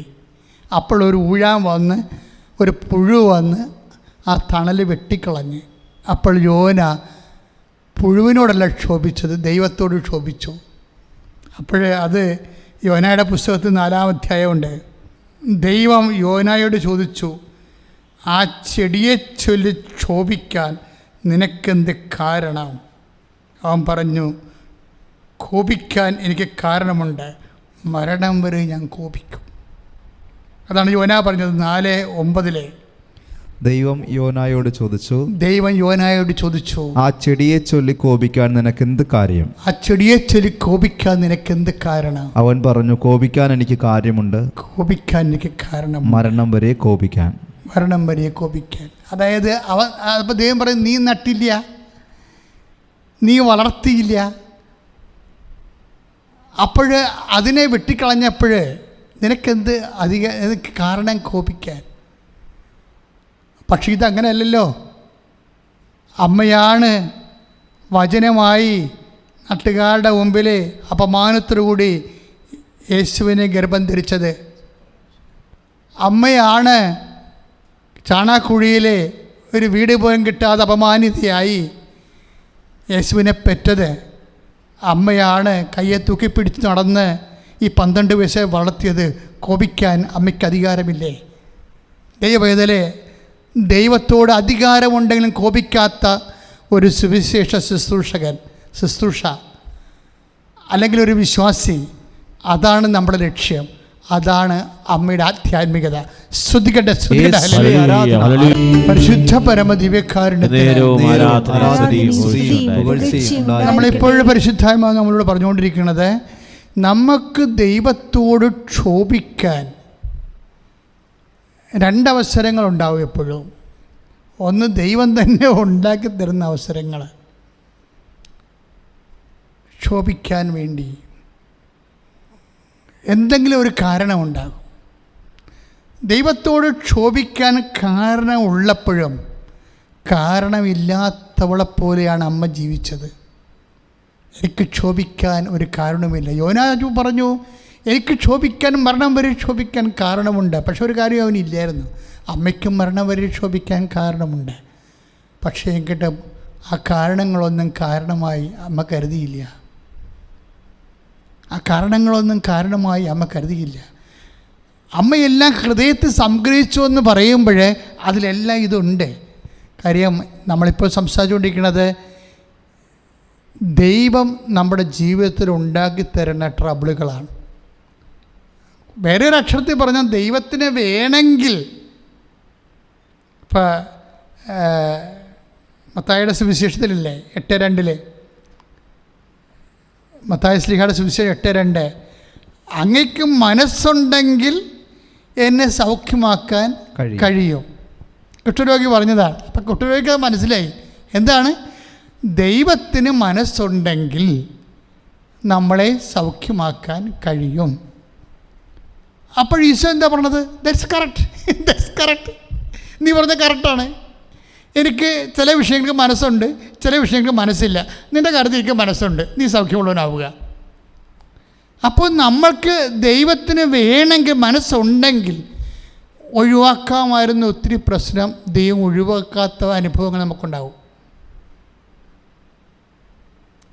ഇപ്പം ഇതെന്താ വിഷയം? പെട്ടെന്നാണ് ഈ അലർജി ചീർത്തിട്ട് വ്രണമായി വൃത്തികേടായി കിടക്കണം. പക്ഷേ ഈശോ സോറി, ഞാനിങ്ങനെ പരീക്ഷിക്കരുതായിരുന്നു നിന്നെ എന്ന് പറഞ്ഞില്ല. പിറ്റേ ദിവസം ആ കൈ പുതിയ കൈ പോലെയായിപ്പോയി. 6 വയസ്സുള്ള രോഗമാണെന്ന് നീ മനസ്സിലാക്കണം. ഇവളൊരു അനുതാപപ്പെട്ട് കഴിഞ്ഞപ്പോഴേ പിറ്റേ ദിവസം ആ കൈ പുതിയ കൈ പോലെ. ഇതെല്ലാം നടക്കുന്നത് 48 മണിക്കൂറുള്ളതാണ്. ദാറ്റ് മീൻസ് ദൈവം ഇന്നും നമ്മുടെ ജീവിതത്തിൽ ഇഷ്യൂസ് ഉണ്ടാക്കുന്നുണ്ട്. ഇല്ലെന്ന് പറയുന്നത് the God created problems, and talking about the created problems, ഒരു ദൈവം നമ്മുടെ ജീവിതത്തിലെ ദൈവത്തിന് വേണമെങ്കിൽ നിൻ്റെ പല കാര്യങ്ങളും ചിന്തിച്ചത്. പക്ഷേ നീ ഇപ്പോൾ വിശ്വസിക്കുമ്പോൾ നിനക്ക് ദൈവത്തോട് നീ ഉള്ളിലെങ്കിലും വിചാരിച്ചിട്ടില്ലേ, എന്താണ് ദൈവത്തിന് വേണമെങ്കിൽ എനിക്ക് ആ ജോലി തരാമായിരുന്നു ഇല്ലേ? അങ്ങനെ ദൈവത്തിന് വേണമെങ്കിൽ ആ ചെറുക്കനെ എന്നെ കെട്ടിക്കാമായിരുന്നു. അപ്പോൾ ഇങ്ങനെ നമ്മൾ ദൈവത്തോട് ബാർഗെയിൻ ചെയ്യും. എന്താണ്? ദൈവത്തിന് വേണമെങ്കിൽ എന്നെ പഠിക്കാൻ വിടാമായിരുന്നു, ദൈവത്തിന് വേണമെങ്കിൽ എനിക്ക് ആ കാലത്ത് വീട് വെക്കാൻ സഹായിക്കാമായിരുന്നു, ഇങ്ങനെ വേണമെങ്കിൽ അങ്ങനെ ചെയ്യാമായിരുന്നു എന്നും പറഞ്ഞ് കുറേ പരിഭവം നീ കൊണ്ടുനടക്കാനുണ്ട് ദൈവത്തിന്. ഇത് ഇന്ന് സന്ധ്യക്ക് അല്ലെങ്കിൽ ഇത് എപ്പോഴാണ് ഈ ധ്യാനം നീ കൂടുന്നത് അപ്പോഴെടുത്ത് മാറ്റിയേക്കണം. കാര്യം എന്താണെന്നറിയാവോ? നിൻ്റെ ദൈവം നീയെന്നും പറഞ്ഞ് ജീവിക്കുന്ന ആളാണ്. നിൻ്റെ ഈ തരികിട ചിന്താഗതിയൊന്നുമല്ല. അതായത് നിൻ്റെ ദൈവം നീയെന്നും പറഞ്ഞ് ജീവിക്കുന്ന ആളാണെന്ന് മനസ്സിലാകണമെങ്കിൽ നീ ഇച്ചിരിയും കൂടി വളരണം കൃപയിലും ദൈവസ്നേഹത്തിലും വിശ്വാസത്തിലും. എന്താണെന്നറിയാമോ? ഇപ്പോൾ ഈ 2 കേസ് മാത്രമല്ല, ഈശോ പണ്ട് മുതലേ ഇങ്ങനെ വൈകിക്കുന്ന ആളാണ്. മനഃപൂർവ്വം ചില കാര്യങ്ങൾ വൈകിക്കും. ഞാൻ ഈശോയോട് ചോദിച്ചിരിക്കേ, നമ്മുടെ ഈ മത്തായിയുടെ സുവിശേഷമില്ലേ, 14-ാം അധ്യായത്തിൻ്റെ 25-ാം വാക്യം, മത്തായി 14:25 എന്നാ പറയണത്? രാത്രിയുടെ 4-ാം യാമത്തിൽ അവൻ കടലിന് മീതെ നടന്ന് അവരുടെ അടുത്തേക്ക് ചെന്നു. രാത്രിയുടെ 4-ാം യാമത്തിൽ അവൻ കടലിന് മീതെ നടന്ന് അവരുടെ അടുത്തേക്ക് ചെന്നു. Praise the Lord. അപ്പം ഞാൻ ഈശോയോട് ചോദിച്ചു, ഈശോ ഇത് എന്ത് പരിപാടിയാ? 2-ാം യാമത്തിൽ ചെന്നെങ്കിൽ പിന്നെ അത്രയും കുറച്ച് തണ്ട് വെച്ചാൽ മതിയായിരുന്നല്ലേ? ഈ 4-ാം യാമം എന്ന് പറഞ്ഞ കളിയല്ലേ? കാര്യം ഒരു യാമം എന്ന് പറയുന്നത് 3 മണിക്കൂറാണ്. കാര്യം 3-4-12 മണിക്കൂർ എന്ന് പറയുമ്പോൾ ഈശോ ചെന്നിരിക്കുന്ന സമയം ഏതാണ്? കൊച്ചു വെളുപ്പിനാണ്. ഒരു 4 മണി പരുവത്തിൽ ചെന്നിരിക്കുകയാണ്. ദാറ്റ് മീൻസ് ആ പാവത്തുങ്ങളെ സന്ധ്യ തൊട്ട് വെളുപ്പിന് 4 മണി വരെ കടലിൽ തണ്ട് വലിക്കുകയായിരുന്നു. ഇതിൽ ഏത് സമയത്ത് വേണമെങ്കിലും ഈശോയ്ക്ക് ചെന്ന് മനസ്സാക്ഷി ഉണ്ടെങ്കിൽ ചെന്ന് അവരുടെ കൂടെ ഏതായാലും ഈശോ ചെല്ലാൻ ഉദ്ദേശിച്ചിട്ടുണ്ട്. എന്നാൽ പിന്നെ ഇത്തിരി നേരത്തെ എല്ലാം പാടില്ലേ? ചില സമയത്ത് നമ്മുടെ മനസ്സാക്ഷിയും ദൈവത്തിൻ്റെ മനസ്സാക്ഷിയും വ്യത്യസ്തമായിരിക്കും. ദൈവം ചില വിഷയത്തെ കരുതിക്കൂട്ടി താമസിക്കും. കരുതിക്കൂട്ടി ആ കരുതിക്കൂട്ടി താമസിച്ചതിനെക്കുറിച്ച് അപ്പോസ്തലന്മാർ പോലും ആശ്ചര്യപ്പെടും. അവസാനം ഈ 4-ാം യാമത്തിൽ ചെല്ലുമ്പോൾ കടല്, നിങ്ങൾക്കറിയാമല്ലോ അവരുടെ അവസ്ഥ. ഞാനത് കണക്കൂട്ടി നോക്കി. യോഹന്നാൻ്റെ സുവിശേഷത്തിൽ 30 സ്റ്റേഡിയം എന്നാണ് എഴുതിയിരിക്കുന്നത്. സ്റ്റേഡിയം. ഈ ദിവസങ്ങളൊക്കെ ഞാൻ ഈ പണി തന്നെ ഇരുന്ന്. കാര്യം ഇത് ടാലിയാകാത്ത കുറേ ഭാഗങ്ങളുണ്ട്. അതുകൊണ്ട് അതായത് ലൂക്ക പറയും ബെത്സയിദയിൽ വെച്ചാണ് അപ്പം വർദ്ധിപ്പിച്ചതെന്ന് പറയും. അപ്പം മർക്കോസ് പറയും ബെത്സയിദയിൽ വെച്ചല്ല വിജനപ്രദേശത്ത് വെച്ചാണെന്ന് പറയും. അപ്പം യോഹന്നാൻ പറയും അത് ബെത്സയിദയാണ്, പക്ഷേ ബെത്സയിദ അതിന് 2 ബെത്സയിദ. എന്താണ്? ഫിലിപ്പ് രാജാവ് ഉണ്ടാക്കിയ ബെത്സയിദ ജൂലിയൂസ്, അതുപോലെ തന്നെ ഗലീലി ബെത്സയിദ, ഏത് ബെത്സയിദയാണെന്നുള്ളത്.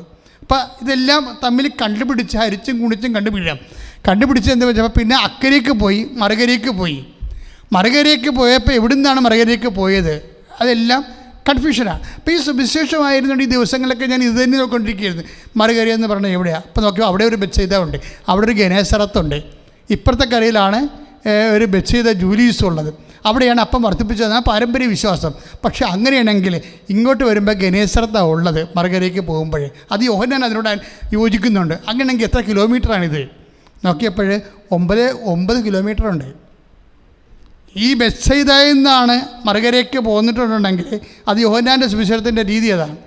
അത് തീർച്ചയായിട്ടും കുറേ ഞാൻ യോഹന്നാനെ ഫോളോ ചെയ്യുന്നു. മർക്കോസിനെ ഫോളോ ചെയ്യുന്നതിനേക്കാൾ കുറച്ച് അക്രസിക്ക് നല്ലത് ഇയാൾ ഈ നാട്ടുകാരനാണ്. അവിടെ ടോപ്പോഗ്രഫി ഇപ്പോൾ യോഹന്നാനെ അറിയാം. ആ ബെത്സയിദക്കാരനാണ് യോഹന്നാൻ എന്ന് പറയുന്ന ആൾ. യോഹന്നാനും അതുപോലെ തന്നെ 2-3 ശിഷ്യന്മാർ അവിടെ നിന്നുണ്ട്. പത്രോസൊക്കെ അവിടെ നിന്നുള്ള ആൾക്കാരാണ്. പത്രോസ് പറഞ്ഞാണ് ഇതൊക്കെ സംഭവം കേട്ടറിഞ്ഞാണ് മർക്കോസിൻ്റെ സുവിശേഷത്തിൽ ഈ സംഭവം ഉള്ളത്. കാര്യം പത്രോസും ആ നാട്ടുകാരനാണ്. പക്ഷേ കൂടുതൽ നോക്കുമ്പോഴേ യോഹന്നാൻ കുറച്ച് അഗ്രസീവ് ചെയ്യണ പോലെയൊക്കെ തോന്നും. പക്ഷേ എനിവേ സുവിശേഷത്തിൻ്റെ വിഷയം എന്താണ്? യേശു ചെയ്തു. അത് ഓരോരുത്തരുടെ അക്കൗണ്ടിൽ അവരുടെ തിയോളജിക്കൽ ലക്ഷ്യമനുസരിച്ചുകൊണ്ട് അവർ ക്രമീകരിക്കുന്നതാണത്. അവരുടെ മനസ്സിൽ വിജയകുമാർ എത്തിയ സമയത്ത് എന്നോട് ചോദിക്കും, അച്ഛാ അതെങ്ങനെയാണ് അവതരിപ്പിക്കേണ്ടതെന്ന് ഞാൻ ചോദിക്കും. അപ്പോൾ ഞാൻ അത് ഇങ്ങനെ അവതരിപ്പിച്ചാൽ വിജയകുമാർ നോനോ അതിവിടെ പറയാൻ പറ്റത്തില്ലെന്ന് പറയും. കാര്യം അത് തമിഴ് ക്രിസ്ത്യൻസ് ആയിരിക്കുന്ന സ്ഥലമാണ്, ചിലരും നോൺ ക്രിസ്ത്യൻസ് ഉള്ള സ്ഥലമാണ്. അപ്പോൾ അവിടെ ഈ സുവിശേഷം എങ്ങനെ അവതരിപ്പിക്കുക, അത് അതിന് വേറെ രീതി പറയണം. അതുപോലെ തന്നെ ഇതുപോലെ തന്നെ സുവിശേഷകന്മാർക്ക് സംഭവിച്ചിരിക്കുന്നത്, അവർ എവിടെയെല്ലാം സുവിശേഷ പേര് ചെയ്തിട്ടുണ്ട് ആ ജനങ്ങൾക്ക് വേണ്ടിയാണ് ഈ സുവിശേഷത്തിൻ്റെ അവരോട് ആഭിമുഖ്യമുള്ള ഭാഗങ്ങളെടുത്ത് ക്രമീകരിച്ച് ആണ് പറയണത്. അതാണ് സുവിശേഷത്തിൽ വ്യത്യസ്തമായ അക്കൗണ്ടുകൾ വരണത്. അപ്പോൾ ഞാൻ നോക്കിയപ്പോൾ ഒരു 9 കിലോമീറ്റർ ഉണ്ട്. 9 കിലോമീറ്റർ ഇവർ തുഴഞ്ഞിട്ടുണ്ടെന്ന് വെച്ചാൽ അത്രയും തുഴയാൻ സാധ്യതയില്ല. ഒരു 6 കിലോമീറ്റർ ഉറപ്പായിട്ടും അപ്പോസ്തലന്മാർ തുഴഞ്ഞിട്ടുണ്ട്. 4 കിലോമീറ്റർ എന്ന് പറയുമ്പോൾ 4 യാമോ എന്ന് പറയുമ്പോൾ 6 കിലോമീറ്റർ തുഴയാൻ ചിലപ്പോൾ എന്താ കാര്യത്തിൽ കടക്ഷോഭമല്ലേ, പക്ഷെ കാറ്റ് അവസാനം ഉണ്ടായ സംഭവമാണ്. എങ്കിൽ തന്നെയും യേശുവിന് ഇതിലേതെങ്കിലും ഇപ്പോൾ 2 യാമത്തിൽ 1 യാമത്തിലൊക്കെ വരാം, പക്ഷേ ഈശോ വരത്തില്ല. നമ്മുടെ ജീവിതത്തിൽ ഇത് തന്നെയാണ് സംഭവിക്കുന്നത്. നമ്മളെ ഈശോയ്ക്ക് നമ്മുടെ പഠനങ്ങൾ, നമ്മുടെ പരീക്ഷകൾ, നമ്മുടെ പരീക്ഷയുടെ തോൽവി, നമ്മുടെ ജോലി നഷ്ടം, നമ്മുടെ വീട് വെപ്പ്, നമ്മുടെ വിവാഹം നടക്കുന്നത്, നമ്മുടെ മക്കൾ ഉണ്ടാകുന്നത്, ഇതിങ്ങനെയല്ല ഈശോയ്ക്ക് വേണമെങ്കിൽ നേരത്തെ തരാം. അത് നമ്മൾ അനിയത്തി പ്രസവിച്ച് അവിടെ മോള് നഴ്സറി പോയിട്ടും ചേടത്തി പ്രസവിച്ചിട്ടില്ല. അപ്പോഴും ചേടത്തി ചിന്തിക്കണത് എന്താണ്? ഈശോയ്ക്ക് വേണമെങ്കിൽ എനിക്ക് കുഞ്ഞിനെ തന്നു വെറുതെ മനുഷ്യൻ നാണം കെടുത്തേണ്ട കാര്യമില്ല. ഇനി ഇപ്പോൾ മച്ചി എന്നൊക്കെ വിളിച്ചില്ലേ? ആര്? അമ്മയമ്മയും വിളിച്ച് കാണും, നാട്ടുകാരും വിളിച്ച് കാണും. അപ്പം അങ്ങനെ വരുമ്പോഴത് അപ്പം അവർ മച്ചിയെന്ന് വിളിക്കത്തില്ല, വാഴയെന്ന് വിളിക്കത്തുള്ളൂ. എന്ത് വാഴ? കൊലക്കാത്ത വാഴ. കുഞ്ഞ് ലഭിക്കാഞ്ഞതിന് നമുക്ക് കിട്ടിയ കുരിശാണേ കൊലക്കാത്ത വാഴ എന്ന വിളിയാണ്. ഈ ഒരു വിളി കിട്ടിയാലുണ്ടല്ലോ, അതായത് നമ്മൾ ഈ സ്വർണത്തിൻ്റെ വാഴക്കൊല നമ്മുടെ കുരട്ടി മുത്തിക്ക് കൊടുത്തെന്ന് ഒരു വലിയ പുരാവർത്തമില്ലേ, അതുപോലെ ഒരു സ്വർണത്തിൻ്റെ വാഴക്കോല നമുക്ക് കിട്ടിയ പോലെ ഇരിക്കും. നമ്മൾ മച്ചിയല്ല, ആണെങ്കിൽ അത് കർത്താവിൻ്റെ കാര്യമാണ്. പക്ഷെ നാട്ടുകാരെ നമ്മൾ വിളിച്ച് ആക്ഷേപിക്കുമ്പോൾ നമ്മൾ കർത്താവിൻ്റെ നാമത്തിലെടുക്കും. കാര്യം അനിയത്തിക്ക് കൊച്ചിനെ കൊടുത്ത കർത്താവ് തന്നെയല്ലേ ജീവിച്ചിരിക്കണത്. അപ്പോൾ എനിക്ക് തരാമായിരുന്നല്ലോ, തന്നില്ലല്ലോ. അപ്പോൾ ഈശോയ്ക്ക് വേണമെങ്കിൽ എന്നെ സഹായിക്കാമായിരുന്നു, ഇങ്ങനെ വേണമെങ്കിൽ എനിക്ക് കുട്ടിയെ തരാമായിരുന്നു എന്ന് ചിന്തിച്ച് അവസാനം ഗർഭിണിയായി കഴിയുമ്പോഴും ഒരു എന്നും പറഞ്ഞിരിക്കും. ഗർഭിണിയാണ്, വയറൊക്കെ വെറുത്തിരിക്കുകയാണ്. ദൈവമേ നിന്നെ സഹായിച്ച, കർത്താവ് നിന്നെ സഹായിച്ച മോളെ, എത്ര പ്രാർത്ഥിച്ച് ഞങ്ങൾ പ്രാർത്ഥിച്ചെന്നറിയാം. എന്താ കാര്യം? പല പെണ്ണുങ്ങളോട് നാട്ടിൽ പറ്റില്ലെന്ന്. അതാണ് അവർക്ക് താമസിച്ച് പോയതിനുള്ള കെറുവാണ് ദൈവത്തോടെ. പല പെണ്ണുങ്ങളും നാട്ടിൽ പറ്റി കഴിഞ്ഞിട്ടല്ലേ എനിക്ക് കുഞ്ഞിനെ കിട്ടിയെന്നുള്ളതാണ്. അതായത് ഇങ്ങനെയുള്ള വിഷയങ്ങൾ ദൈവം മനഃപൂർവ്വം ചെയ്യണതാണെന്ന് നമ്മൾ ധരിച്ചാൽ കാര്യം, അല്ലാതെ കാരണമില്ലല്ലോ. ഒരു വിശ്വാസിയുടെ ജീവിതത്തിലെ വിശ്വാസി അവകാശിയാണല്ലേ, വിശ്വാസി അവകാശിയല്ലേ. അപ്പം വിശ്വാസി അവകാശിയാകുമ്പോൾ വിശ്വാസിക്ക് ഇത് കിട്ടാൻ ബാധ്യതയാണ്. വീടായാലും സ്ഥലമായാലും ജോലിയായാലും അതെല്ലാം ചേർത്ത് നൽകുമെന്ന് നമ്മൾ പറഞ്ഞിട്ടുണ്ടല്ലോ. അപ്പോഴത് കിട്ടിയില്ല എന്നുണ്ടെങ്കിൽ അതിൻ്റെ അർത്ഥം എന്താണ്? ദൈവം താമസിപ്പിക്കേണ്ട അതാണ്, ദൈവം താമസിപ്പിക്കണതാകാം. ഇപ്പം ചില കാര്യങ്ങൾ ഇപ്പോൾ ഈശോ അമ്മയോട് ചെയ്ത പോലെ, അമ്മ ഇത്ര ഉയർന്നത് എങ്ങനെയാണ്? ഇത് ഉടലോടുകൂടി അമ്മ സ്വർഗത്തിലേക്ക് ഈശോനെ പോലെ തന്നെ എടുക്കപ്പെട്ടത് എങ്ങനെയാണ്? ഇതുപോലുള്ള നിലപാടുകൾ, ദൈവത്തിൻ്റെ ഓരോ അടികളും കർത്താവിൻ്റെ കണ്ണിങ്ങനെ തിരിഞ്ഞാൽ അമ്മ അത് വായിക്കും. അതുപോലെ ദൈവത്തിനെ വായിച്ച് വായിച്ച് പഠിച്ചാണ് അവർ ഉടലോടുകൂടി എടുക്കപ്പെട്ടത്. നമ്മൾ മരിയൻ ഉടമ്പടി ധ്യാനം കൂടുമ്പോൾ നമുക്ക് മുമ്പിലുള്ളൊരു മാതൃക, ടാൻസിബിൾ ആൻഡ് അക്സസബിൾ ആയിട്ടുള്ള മാതൃക എന്താണ്? അമ്മയാണ്.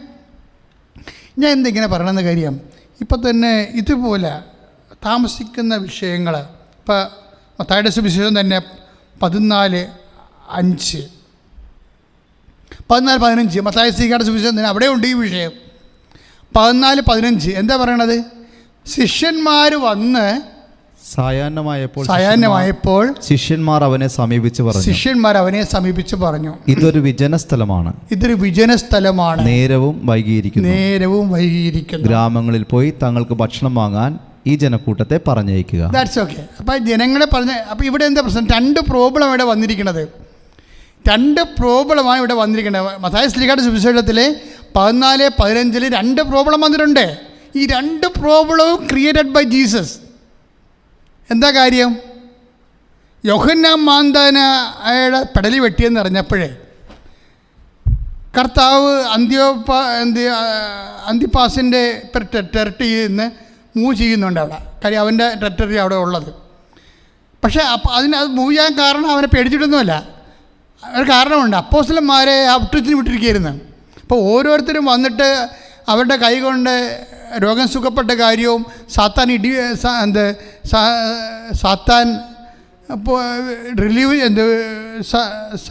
ഒഴിപ്പിച്ച കാര്യമൊക്കെ പറഞ്ഞുകൊണ്ടിരിക്കുകയാണ്.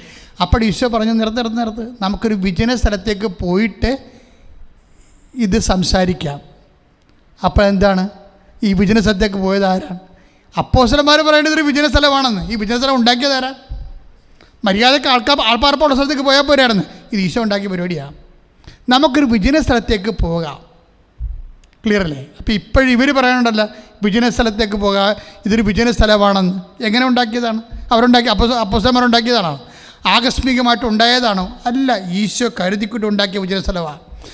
നമ്മുടെ ജീവിതത്തിൽ ഇതുപോലെ നാട്ടുകാരെ കൊണ്ട് സഹായിക്കാത്ത, അയൽവാസികളെ കൊണ്ട് സഹായിക്കാത്ത, സ്വന്തം കൂടപ്പിറപ്പുകളെ കൊണ്ട് തള്ളിപ്പറയിപ്പിക്കുന്ന വിജന സ്ഥലങ്ങൾ ദൈവം തന്നെ ക്രിയേറ്റ് ചെയ്യുമ്പോൾ mind it, that is Jesus.